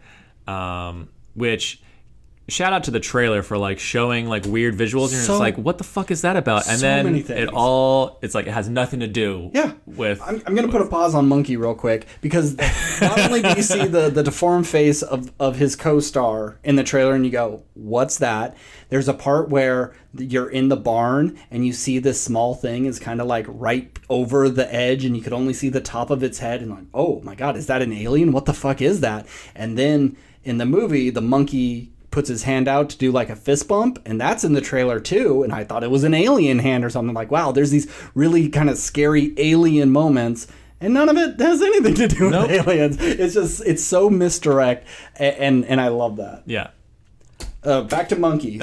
Yeah. So I'm just a little confused about why this is even in the movie, because you would think as a child star who had this happen to your castmates and then the monkey gets shot right in front of you, you would want to put it behind you and not talk about. But he has a showroom full of memorabilia that that people charge thousands of dollars so they can spend the night in it one night, and he's kind of like used this tragic thing in his past and really allowed him to catapult in it, and it just doesn't seem like it was all that traumatizing. And it maybe it wasn't, but then what is this whole monkey scene saying about the rest of the movie? I'm a little confused why even have this backstory to a character that doesn't even have a big role in the movie. Right, yeah.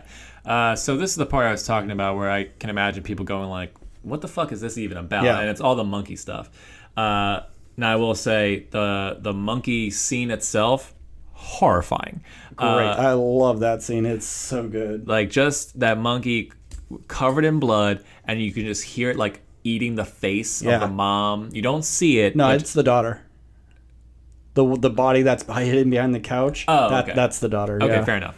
But yeah, just hearing him eat the face, and then the father comes out of like a corner, which everyone else in the entire building seemed to have gotten away, but he like, I don't know, tucked behind something, and then just came out and was like, oh, Gordy, no. And then you just kind of hear off in the distance Gordy just beating this man to death. Just really scary stuff. And then the monkey staring directly at the camera and just coming towards the kid. It's like, you know the kid's going to be all right because you've already established who it, but it's like, so once that monkey was walking towards, like, okay, this monkey's getting shot by security at the last second or something, but still just like horrifying stuff, because as small as chimpanzees are, they are so strong and ferocious.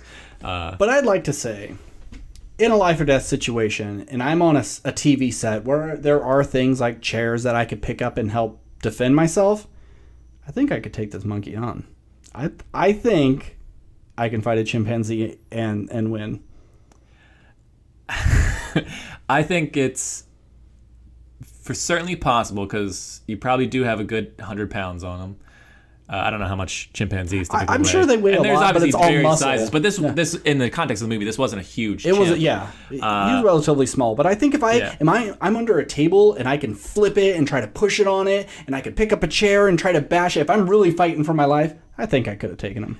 I think you'd be surprised, but it'd be like 2 seconds, and then he pulls my arm off my body, and like, oh, he actually carries a switchblade. All monkeys do. Anyway, but in the context of like what this means for the movie, we're gonna have to go into spoiler territories as to the connection to this entity that is terrorizing our main characters, and for pretty much the first half of the movie, you believe this is an alien ship, and is it here to spy, and is it using its tractor beam to pull stuff up and do studies on? It's taking horses for some reason. Yeah, but you come to find out that this isn't a flying saucer. It's actually a flying creature in the shape of a typical UFO. And it doesn't even shapeshift. It just kind of like unfolds. It's like a beetle letting its wings out or something. But you don't get that to the very, very end. Yeah. But so this thing is feeding on the horses. So here is a creature that Steven Yeun's character is trying to tame to make money off of for his Frontierland show. It's like, so the question is, well, if he saw this horrific event as a child where they tried to tame a wild creature, why would he do the same thing? Yeah. And well, maybe he thought if, like with the monkey was giving him a fist bump. Like, he wasn't going to attack me. He knows me and he trusted me. So if they wouldn't have shot him, I probably could have talked him down. So maybe he thinks he has this bigger connection. Yeah, I think if you look for it, the evidence is there. Like, yeah, I had the connection with the monkey. He attacked everyone else. He didn't get violent with me. Yeah.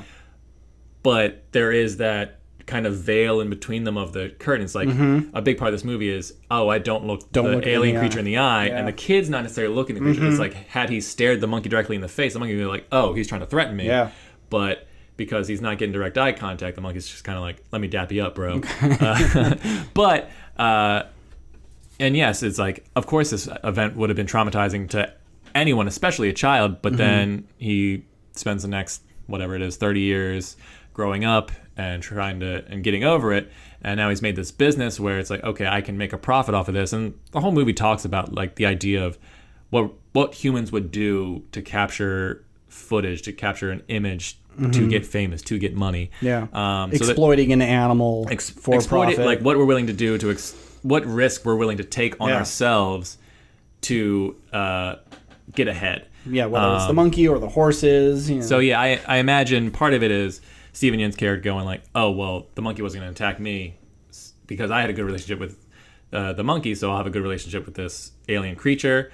And also, people are willing to pay me money to see this horrible tragedy stuff, so they'll pay me to see this alien that I can now tame. And because I've had this experience, I have the knowledge I can do it better, which is the folly of man. It's just like, I know I've seen this not work, but I think I can make it work. Yeah. And you're never gonna you can't tame a wild beast 100%. He's not learning from past mistakes. I just wish we kind of had the scene where he did see it for the first time. You would think he would see it and go and talk to, and I guess he does kind of show up to like get his fake horse back, but that could have been a scene of him trying to talk to them like, I've been seeing some stuff in the sky that's flying right over your house. Have you guys been seeing it too? And they could still deny it and be like, oh, I don't know what you're talking about. And if we could have seen him have his first encounter and what makes him think, oh, if I just set a time and have people in the stadium, this alien's going to show up. You know, they never established, oh, the alien shows up at this time every day. It feeds around this area every day. Well, they do. It's just how they got to the point where they could do that is never really shown or told or explained, because it's like they say in the movie, I've been feeding this thing every Friday for the past 6 months. Oh, did he? Yeah. Oh. Like when Daniel Kaluuya's character is like walking in the darkness and he like hears it off in the distance and they're doing that show at night and he hears it. It's like you can hear him say like, every Friday for the past 6 months I've been putting on this show, and then the power goes out. I didn't see that. Yeah, so it's established like this thing has been around for roughly 6 months, at least that they know of. And it's just now, I think, expanding its territory kind of thing. Well, so I had a thought. They were talking about how this is its hunting ground. Mm-hmm. If it was someone was fracking or this new amusement park was expanding and they were digging up the ground and leveling mountains and they were disrupting the terrain that this thing has lived in for years or uses it for hunting, and that's why it's now spooked and that's why it's really ramped up its eating, just kind of like the monkey got spooked with the balloon, reverted back to a primal way and started killing everybody. I could see that being a parallel. But it's like, okay, if this thing's been eating once a week, multiple times a week, because it seems like it's been eating a lot of horses, and then when it eats like that whole crowd, it still wants to eat the next day. It never seems to be satisfied. Well, it doesn't eat the next day. I think they establish in the movie they're like it got fed, so we have a day or two to plan. It's one thing to eat a horse, and it's another thing to eat like 30 audience members. Well, right, which is maybe why it regurgitates a lot of. Well, I think that's just like it can't digest metals and things like that. Well, no, I know that part, but I'm saying all the blood that comes on the house. Oh, yeah, it was so full that it had to like release it. It might have to secrete a little bit. Okay. I mean, we're getting into the biology of a creature that doesn't exist. Yeah. And we don't need to like nitpick I know. That kind of thing. And it's one of those things like it's better probably not to know these things, but it's just small things that just nag at me. And it feels like maybe some of these scenes were in the movie then got cut because it's like, yeah, let's keep it a little vague.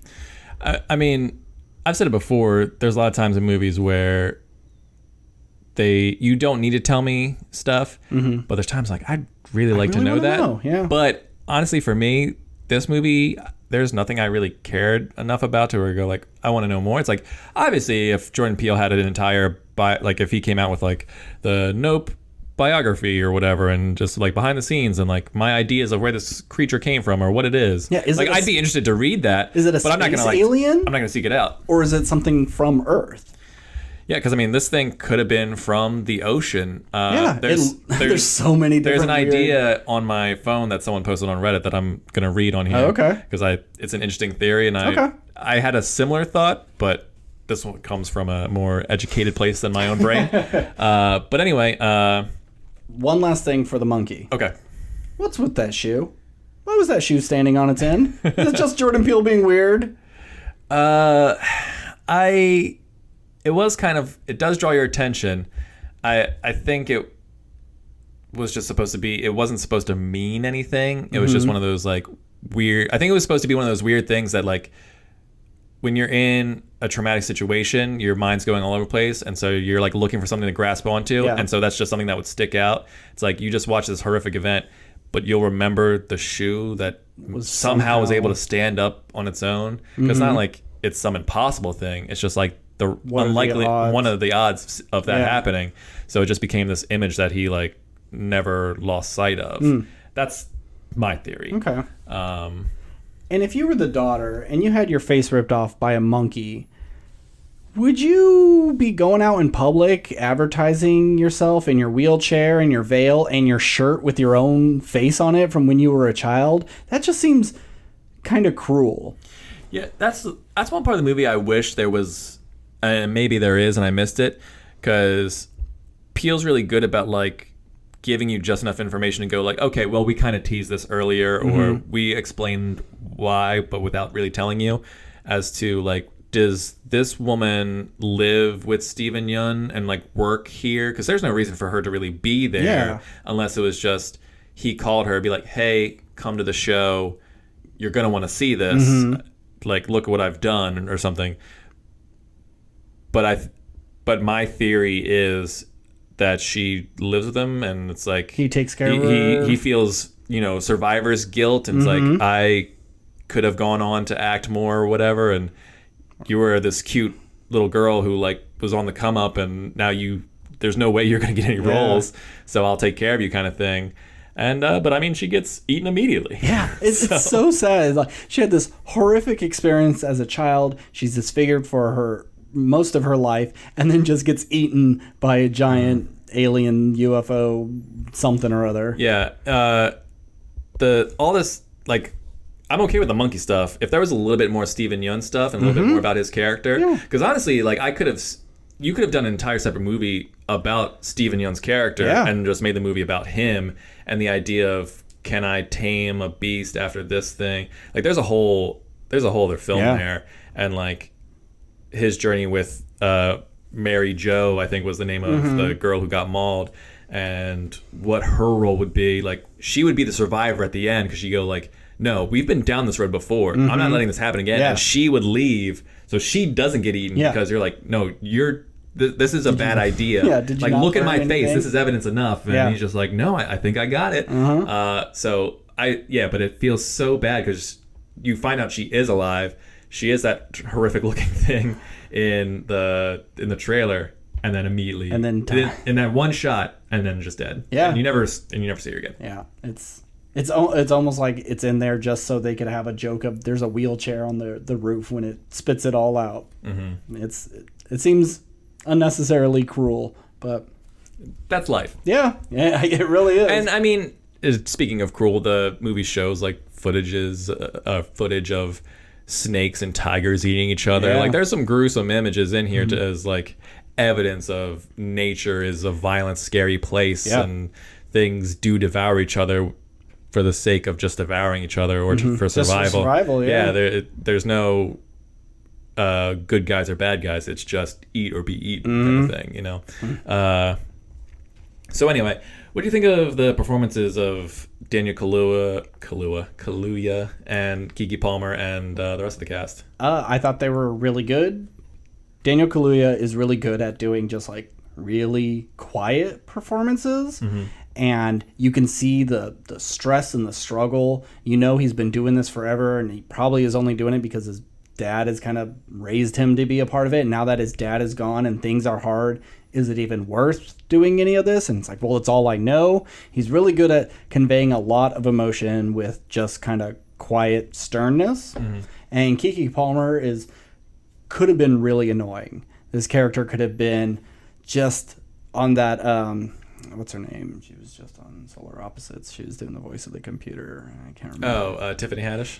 Could be that kind of like way over the top. Like, Tiffany Haddish can be really great in that Bad Trip movie. She's so funny in that, but she can take things to an extreme that I find very annoying. And I think Keke Palmer could have done that, but she rides that line, and she's really just a ball full of energy and funny, and just seems like someone you'd want to be around. And I'm glad that it didn't cross any sort of annoyance line for me. Yeah, I think it's interesting because I'm with you that I was worried in the beginning that she would be annoying, just being that person who's like trying to push her Instagram or something, like just trying to get ahead like other people in this film. But at the heart of it, once she realizes the situation they're in, it's like, yeah, we're still gonna like get the image of this thing, but she's looking out for her brother, and like from the get-go, she's like, let's get the fuck out of here. Like this thing's scary. But Daniel Kaluuya isn't the one who's like, no, this is our spot and this is our legacy. Like, we're gonna stay here and do this.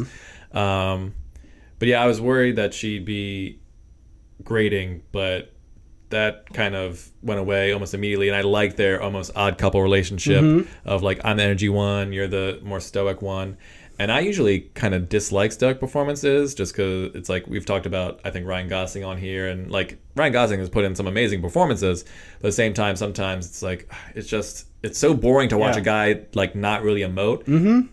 But somehow Daniel does the same thing in this movie, but it's not like he seems like a real person. Yeah, I feel like he's just like almost on the verge of screaming or crying or just an outburst of some kind, but he just has to keep it back. Yeah, it's just like, he isn't a talker because he's a horse guy. Yeah. He's not a people person.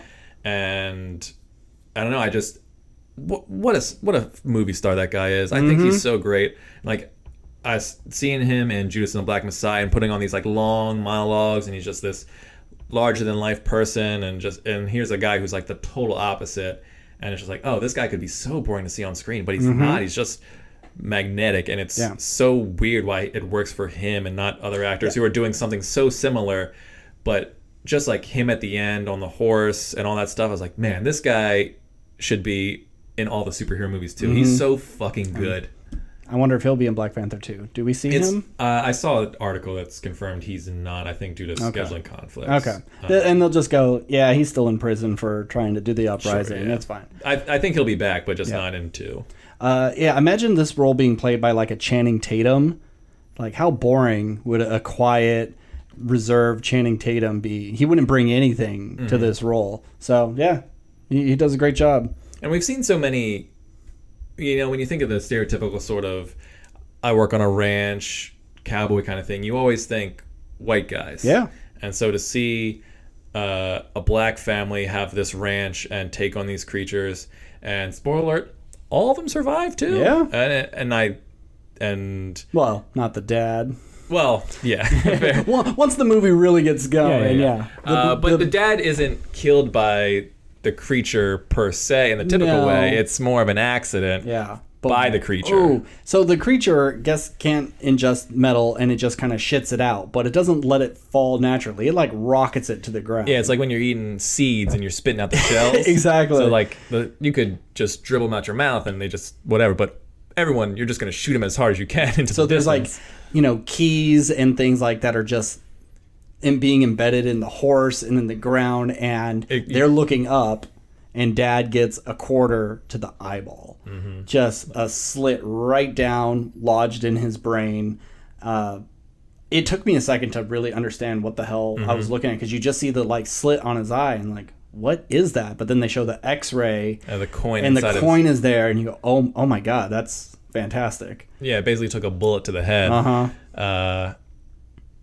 Yeah, you just hear the things hitting the ground. It's almost like a war movie where there's like bullets are hitting them, and you're just like, oh, this is the time to like duck and cover. But it's like, well, no, I don't hear a gunshot. It's like, what is this? Yeah, I'm surprised there wasn't more bigger piece of metal. Like, it's eating horses. Why isn't it spitting out horseshoes and bridles? It just seemed like it was coins and keys and smaller things. Well, my guess is that during that particular scene, it just ate one person. Okay. And that's why there's the set of keys in the horse. You could do a bunch of hits because it's a bunch of random coins.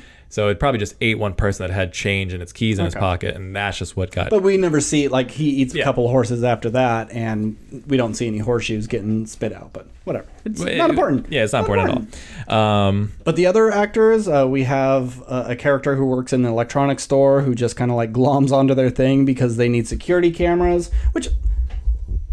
So... Daniel Kaluuya sees the UFO for the first time, and he has a hard time kind of expressing what it is he saw. But Keke Palmer instantly goes, oh, it's a UFO.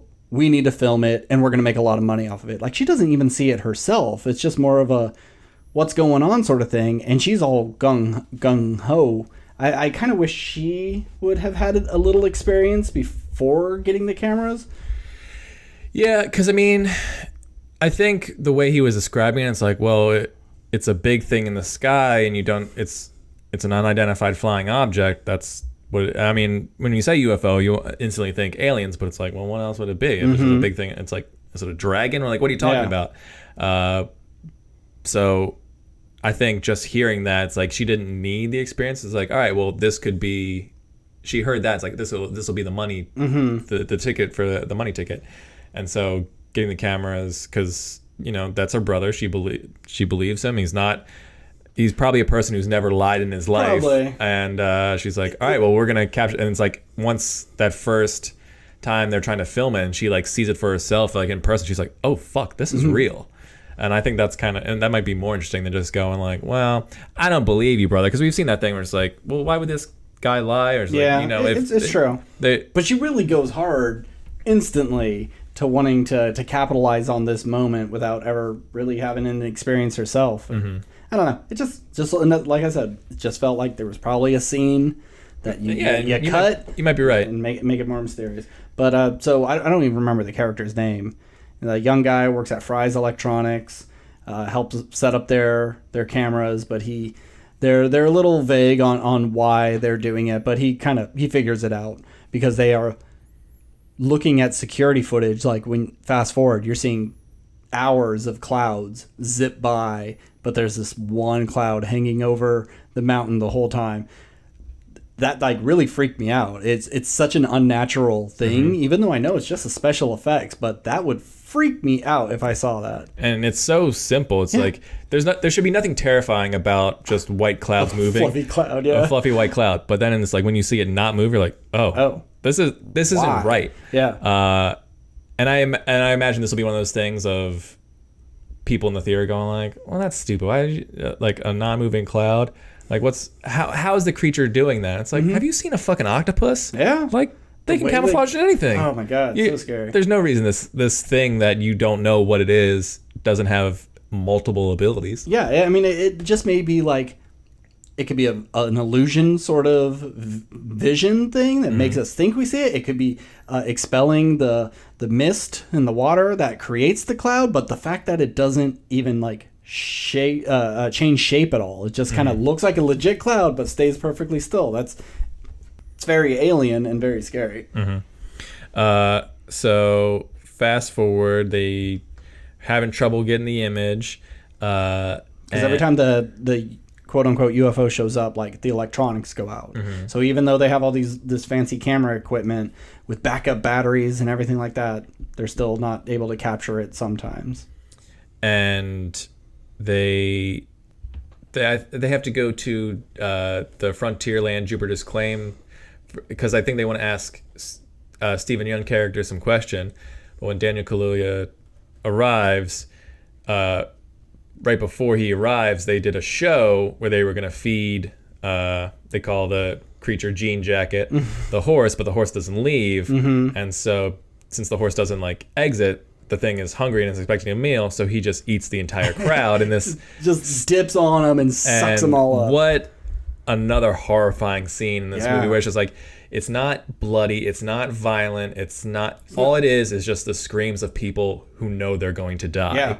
And you see them inside like the tube, like the esophagus, the throat, the stomach or whatever, but it's not like churning acid and people dissolving. It's really like people with lace curtains around them just screaming, and it's enough. Like you don't need there's like goop. One brief shot where you're inside and you see a person get kind of like moving up, and then you just see like a horse's head kind of decomposing, and it's like this is a slow death. I mean, I think he can probably like crunch or something to like finish him off, but the creature takes off and flying through the sky, and you can hear their screams in the sky, which is horrifying. One of the first like encounters in the very beginning was just like them looking up and you hear screaming and like, oh, is that the wind whistling? And it's like, no, it's just people being digested up in the clouds inside this monster, and it's so subtle. It's not an overt scream. It's just very sound design in this movie is great.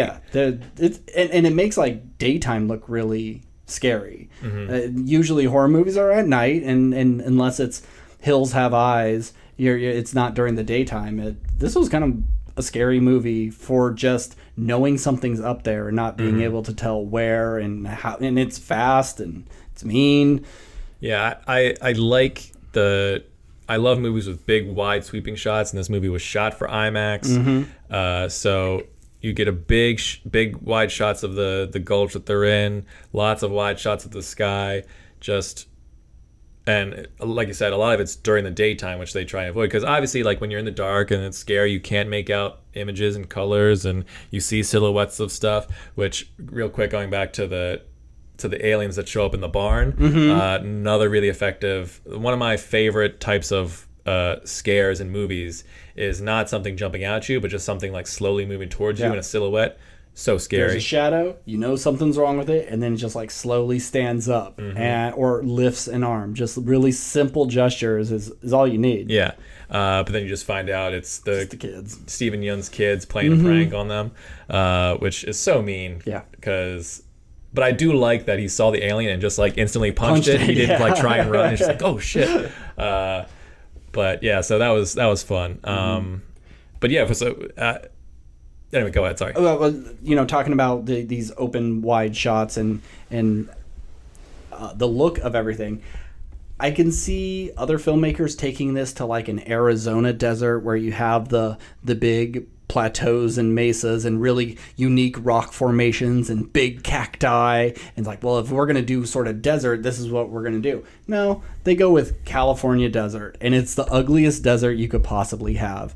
It mainly used in like low budget sci-fi and fantasy films as of like a barren wasteland or an alien planet. It's just California desert. And being a Californian, driving from like my town to my aunt, and it's like she lived in Anaheim, so driving to Anaheim, you town, and then you're in the middle of nothing, and you have these ugly brown hills with dead grass and cows. It's just not the prettiest landscape, and it was nice to see it represented of being actually California desert and not trying to hide it. Even in Obi-Wan Kenobi, there's an episode where it's just California desert for this alien planet, and like of all the franchises, Star Wars does a really good job of, oh, here's your ice planet and your crazy jungles and everything, and then they went, fuck it, let's just go to California, whatever, it's alien enough, it's just shrubs and dirt. But it was nice to see, because that's the California I grew up with. So anyway, after the feeding scene, it gets to nighttime. Daniel Kaluuya is on his way back. The creature, it starts to rain, and now the creature has like hovered over the house. So like none of the rain is hitting the house, which is a really cool image in itself.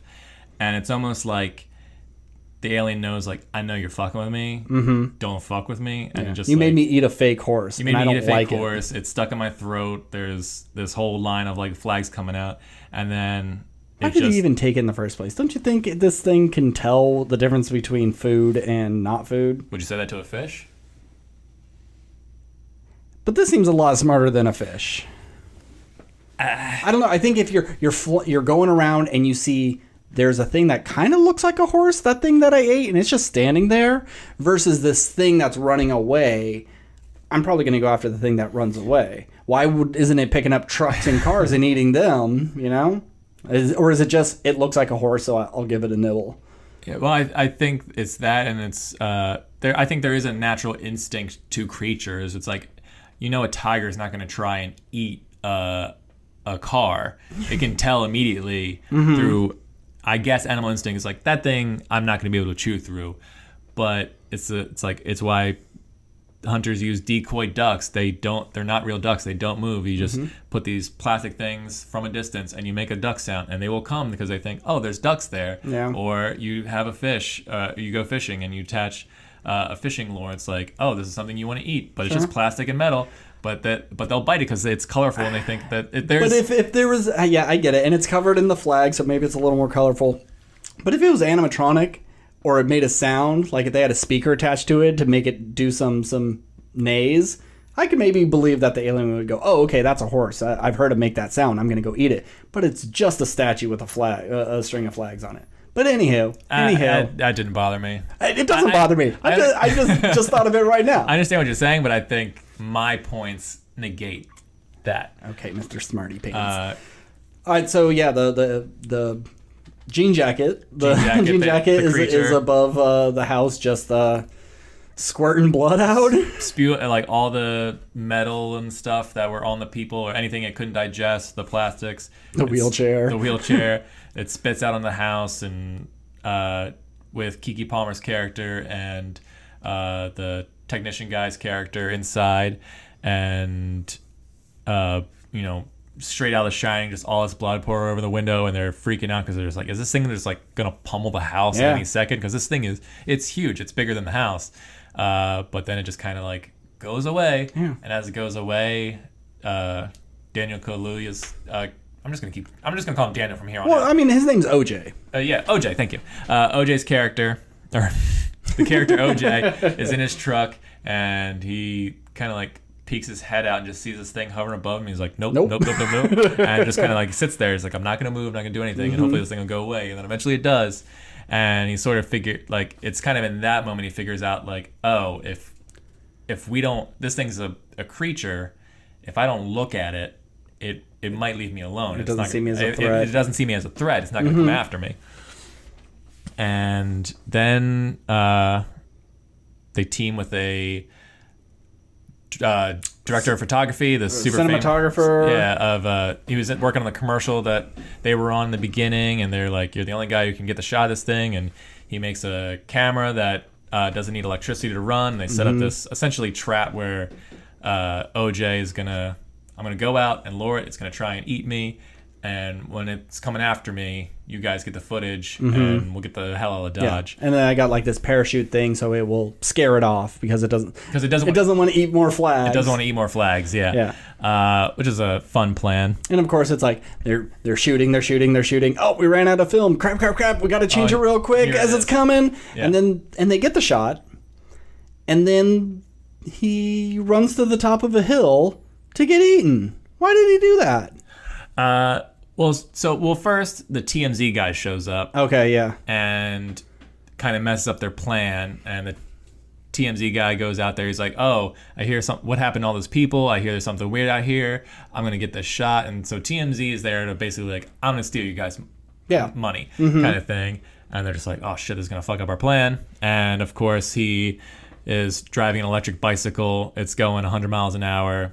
It's too close to the creature. The power goes out. He goes flying, shatters his leg, and now he's alien food. I don't like this. Okay. One, he should have shown up earlier. You know, like going like, "Oh, I heard your dad died. Oh, and then something kind of weird and fucked up. But wasn't he a real important man?" And like, fuck off, man. If they just established who this guy was, I would have been a little happier to see him, because he just like, we don't even see this dude's face. He's just wearing a shiny helmet, and they go, I was trying to pick out his voice. I was like, is that like John Hamm under there? It's like, who is this guy? Is it Keegan? And they just go like, "Oh, it's TMZ." So if they established this person before, and then now he showed up with the helmet on to try to hide himself, something. But he's driving an electric bike, and we know that if Jean Jacket's in the area, the electricity goes out. They set up a bunch of wacky waving inflatable arm flailing tube men so they can see it, once the tubes start to fall. Which is a really cool plan of its own. It's excellent. Yeah. And so he's driving along, and he gets too close. He hits like the EMP field, and he goes flying. Why? If it's an electric bike, it would just shut off, and it would slow down, and then he would stop and go, "That's weird." It doesn't hit your brakes for you when the power goes out.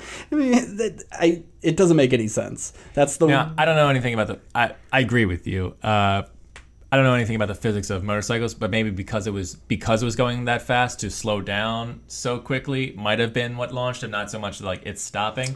But chances are it's just a plot device. Yeah. So I mean, you just do it. It cuts out, and he's looking down like, "Huh? What?" And he hits a rock. And then he falls. That's fine. I don't care. But it's not like he hit a wall. If you had a cell phone and you knew where that barrier was and you threw it, it would turn off as it's going through and then hit the ground. It wouldn't hit the wall and then drop straight down. Well, get on a motorcycle and we'll find out. Let's do it. Okay, you find a jean jacket. I'll get the... Okay, cool. All right. Guys, pause. We'll be back. It worked. My leg shattered. I don't know what I'm talking about. Jordan Peele's never wrong. So anyway, do you have anything else to say about he went in and flipped over the handlebars. Oh, okay. So we have this guy who's willing to sacrifice the cinematographer. The TMZ guy is willing to sacrifice, like, do dangerous stuff to get the shot of this thing. He doesn't even know what it is yet. Okay. So that kind of helps establish what the cinematographer's character does next. It's like, so he gets the shot he gets footage of the creature, or at least we believe he does. And then I think my guess is in that moment, he's a true artist, and he's one of those people who's like, he knows he's gonna die, but he wants to be the one to get the greatest shot that's ever been taken. Because he was talking about the perfect shot. Yeah, the perfect shot. So I think this was what he was willing to die. This thing can't. I'm guessing this thing, he knows it can't digest this camera. It can't digest the film. So I'm going to sacrifice myself, and then when they sell this photo, it'll have my name on it, and I will be known throughout history as the man who got footage of the creature at this close range, and even like possibly inside of it. Yeah. I'm guessing that's the goal. It's like I'm sacrificing myself for the greater art, not so much because I'm a dumb person who's like, I'll be fine. He knows he's gonna die. I mean, that makes total sense. But if that was his plan, you would think you wrap a chain around your camera or something, because it's gonna go up with you if you don't drop it, which it does go up with him. It's going to get slobbered on by this monster, and then it's going to get rocketed back to the earth, and it's going to break, and all that film is going to get ruined. So, but at the same time, I don't think it's not like from the get-go he knew he was going to do this. Took the opportunity. He took the opportunity because at this point he hadn't even seen the fucking thing. Yeah. He had just seen the weird cloud, and it's like he just kind of believes them. So when he finally sees it, it's like, oh, this legit. This needs to be seen kind of thing. And then it attacks the technician character, but he's able to like tie a tarp around himself and like barbed wire so it doesn't eat him. So that was some quick thinking. I thought that was going to be like a gory scene of him trying to get sucked up and then ripped to shreds. I was worried about that too. But that doesn't happen. And so then at this point, the creature is pissed. And he's going at... I'm just going to say the creature's a he because whatever. Is going after OJ, but now he's kind of... You see that he's changing in some way. And there's a great shot. The ripples? Yeah. I thought it was smaller things coming out because I didn't quite see... It was so quick. I just thought it was like, this is a big alien ship. This is, I think before you find out it's a creature, it's like, it's releasing smaller creatures to feed. That's scary. Okay. But later you realize it's not. So you see this thing start to unfurl, and then it just becomes this huge, beautiful monstrosity. Yeah, it's like a jellyfish or an angelfish. It's like if a jellyfish fucked an angel. And it's just this ginormous creature with a square mouth that is just like almost like constantly calling, like pulsating. Yeah. To like going like it's kind of like a peacock, like kind of like this is my threatening stance because now I'm bigger. So it's both really scary and like really like, wow, like I can't...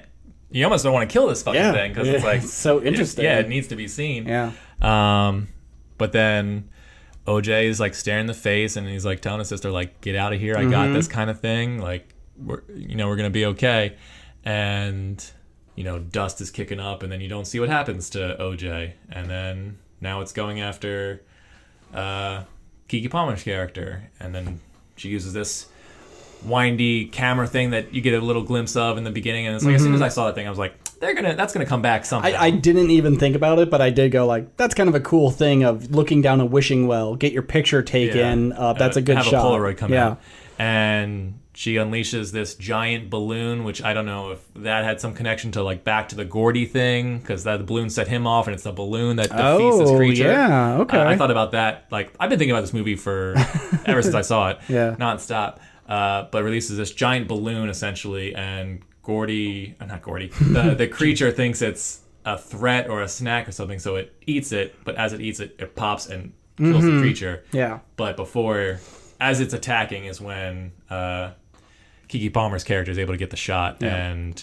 the Oprah shot, and the movie ends where she's looking off in the distance, and then you see that OJ was alive riding his horse, just like the hero shot. It's like that part may be a little bit silly. It's just like it's like a little bit too happy at the end. It's like, oh, look at our triumphant hero. But I'm glad he didn't die. I liked all of it, and I thought the whole movie was beautiful. Especially since we don't see him defeat the monster and get away or get eaten.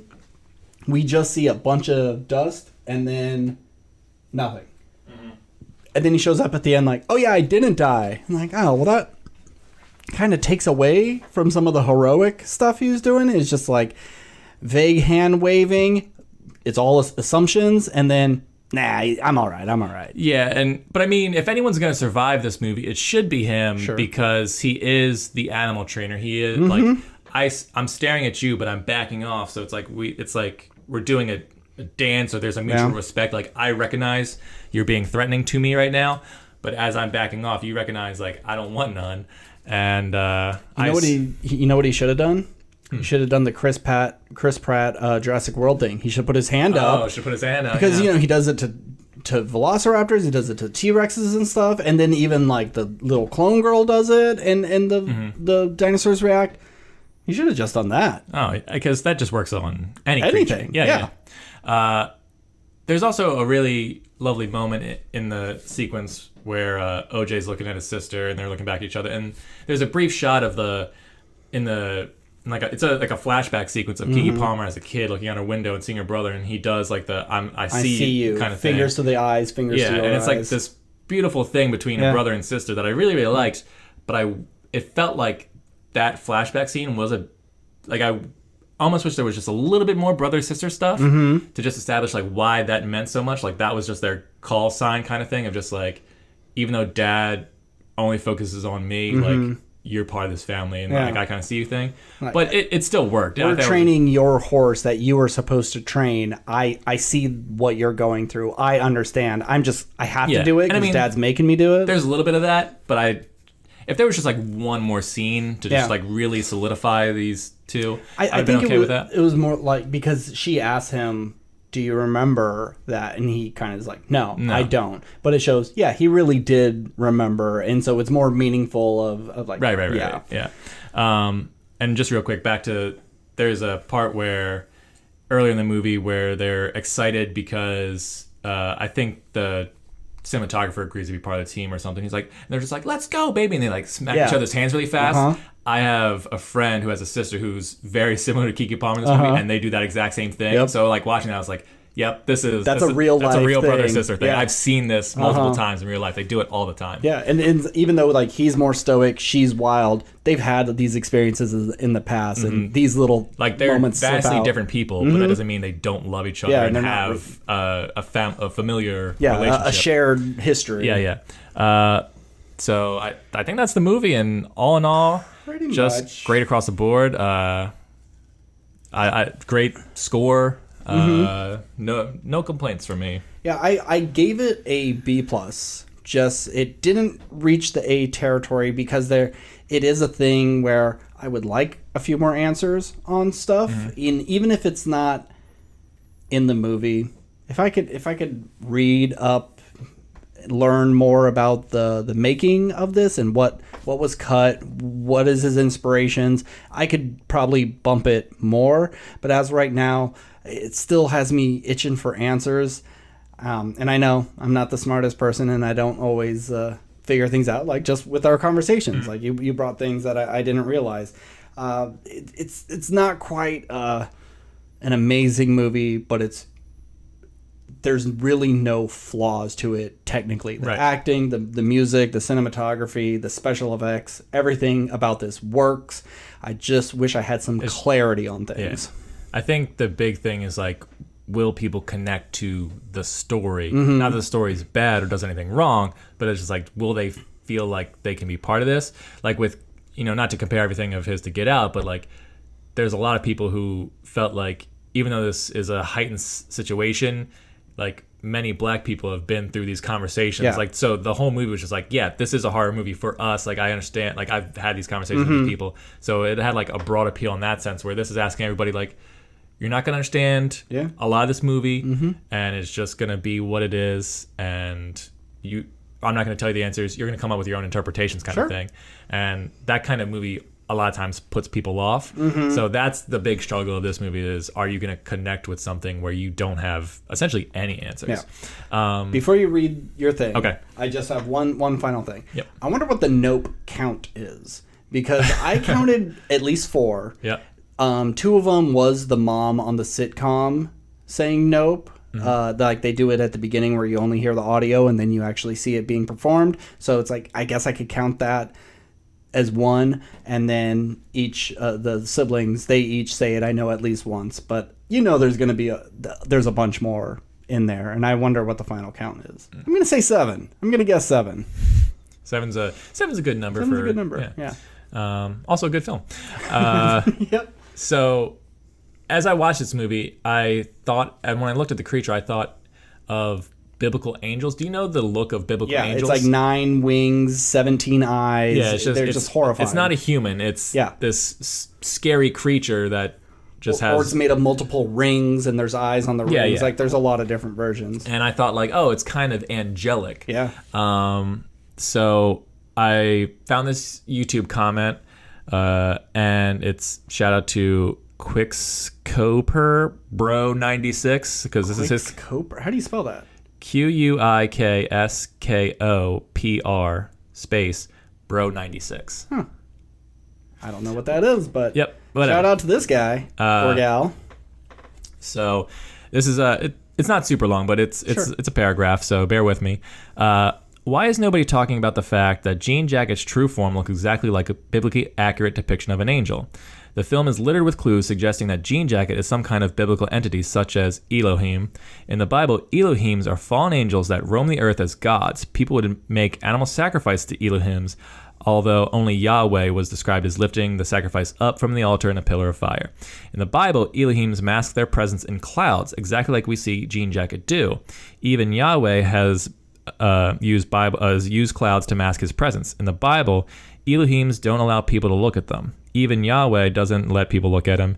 Jean Jacket consumes anyone who looks at him. Moreover, Jean Jacket has mind control over animals, as seen with the cricket blocking the camera to prevent the characters from capturing footage of him. It's a mantis. In the Bible, Yahweh, as well as other fallen angels, use animals to send messages and enact their will. If I had to guess, I'd say the scene where the chimp tries to fist bump young Ricky is Jean Jacket. This is the part of the paragraph I don't quite agree with. Okay. The fist bump young Ricky is Jean Jacket using his ability to control animals to make some kind of covenant sealed in blood with the young, traumatized Ricky. There's no real evidence that I think would establish that. No. But sure, it's his own interpretation. But I was on board for the first part. Yeah. From there on out, we see adult Ricky make animal sacrifices to Jean Jacket. Jordan Peele gives us clues to solidify Jean Jacket's status as some kind of fallen angel. In the film, it is mentioned that for 6 months, Jean Jacket consumes an animal sacrifices every Friday at 6 p.m. In the Bible, Friday is the 6th day of the week, 666. So that must be referring to the mark of the beast. I think Jordan Peele researched a lot of the Hebrew mythology before making this movie. And I just thought that was an interesting take about information that I'm going to take as his word is accurate, because I don't have theology degrees or biblical studies. But if that is remotely accurate, it's a pretty accurate interpretation. I think that's really interesting. And to sell it and to continue to sell it as an alien UFO horror movie, and then just like, nah, it's about angels. Yeah, and a movie where a lot of times you would do biblical imagery, but then what you're seeing, like, is it actually an alien, or is it just some kind of monster? It's like, is it kind of like a Black Mass thing? It's like, oh, this is an angel. Well, is it an angel, or is it just a vampire? Yeah, that's kind of the fun thing. Is like, oh, you can take different aspects of histories and form them into something completely new, and you can go, is it this thing, or is it this thing? We don't know. It's fun. That's great. I really like that theory. Yeah. I wouldn't be surprised if down the road he comes out and says, yeah, that's exactly what this is. Yeah, especially since we don't know where it comes from, why it's here, what it's doing. It's just this. And why has it only been the past 6 months? You know, there's just a lot. Yeah. But if it is an angel, could a balloon really take it out? You know, eating a balloon and having it explode, would that really? Yeah, it's an Independence Day kind of ending, maybe. But there could be some clue of it, like it consumed a because it's a human that it eats. It's some sort of human sacrifice that isn't actually human. So it kind of like, it's like eating a virgin that isn't a virgin or something. So it backfires. Who knows? I don't know. Maybe it's just like, no, what? We just want to blow this thing up. We got to get rid of it somehow. Yeah. And I can see it in a normal, like at a War of the Worlds type movie, a big action blockbuster, OJ would have pulled those stakes out, and he would have had like a bomb or something that he made. Yeah, and this thing isn't hard to kill. Yeah, he would have floated up with it, saying goodbye to his sister and waiting to be eaten, and then sacrificing himself. But I am glad it's just like, no, I just kind of ate this balloon and it popped, and that's it. Yeah. So I really like this film. I'm also going to give it a B+. But it most likely will be on my top 10 of the year. I can see, yeah. There's not a whole lot of amazing, and this is bordering amazing. Mm-hmm. Yeah. I don't think it quite hits the high to say that it's 10 out of 10, even though, like you said, it's technically perfect. Yeah. It's just there's something it maybe could have done differently. I don't know, but B+ is nothing to be ashamed of. It's a great film, and I would recommend it to anyone who likes horror or thrillers or just weird just monsters, interesting character like kaiju creatures, crazy visuals, Yeah. or like being scared in the daytime, any of that. And it's Jordan Peele. So far, he hasn't let us down. Mm-hmm. I do like that he's working in horror, but I was watching some Key and Peele a couple days ago, and it makes me long for him to come back to comedy.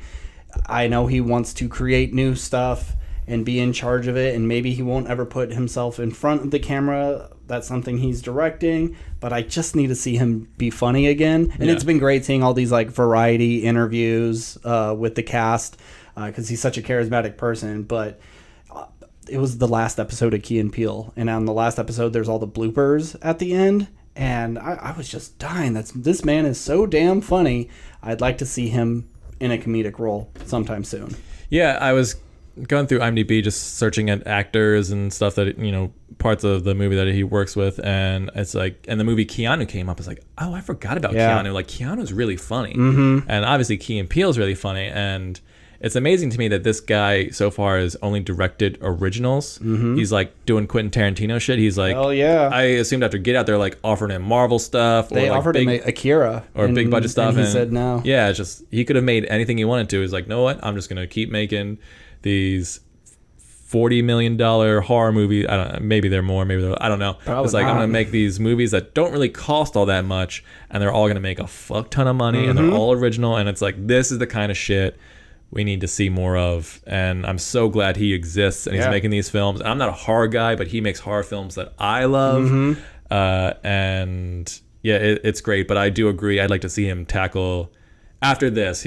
I like directors who do like trilogy kind of things. It's like, so if this was his horror trilogy, I'd like to see him move on to something else, whether it be sci-fi or action movie or comedy or anything. Just or our hit movie Mandingo. That'd be perfect for. You know what? I think we should. Well, you know what? We'll write it. He'll do Punch Up. He'll get the credit, but we'll get like a we'll do a finder's treatment. We'll do We can't actually write it. We're not good enough, Steve.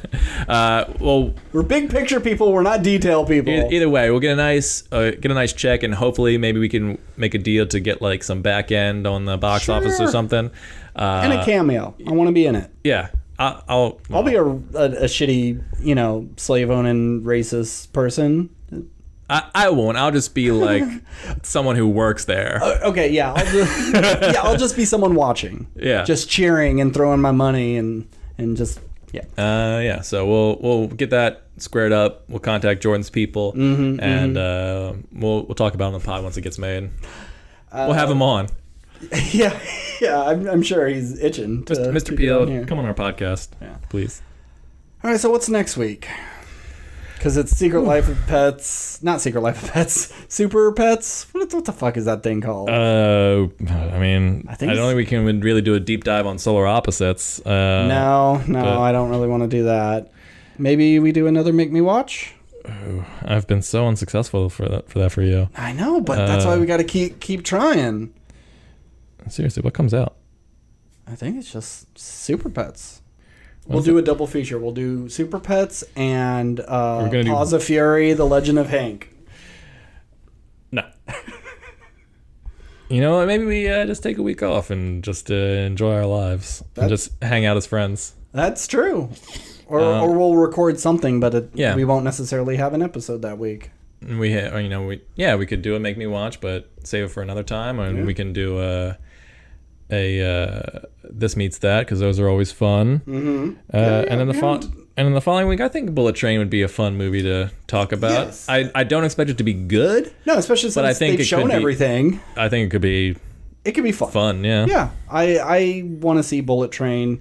It's definitely one of those, like, man, I kind of wish it was a Netflix movie. I'd be super hyped. Yeah. I don't really want to pay for it because they've shown like shit from like the last 5 minutes of the movie. I can tell. But yeah, okay. Well, next week, TBD.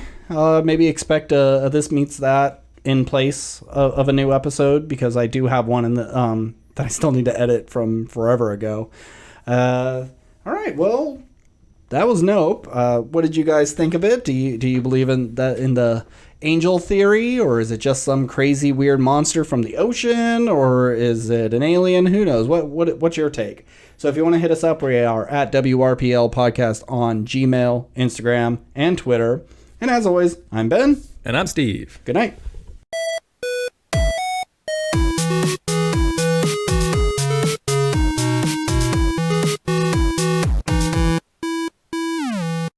We're past Prime God's time.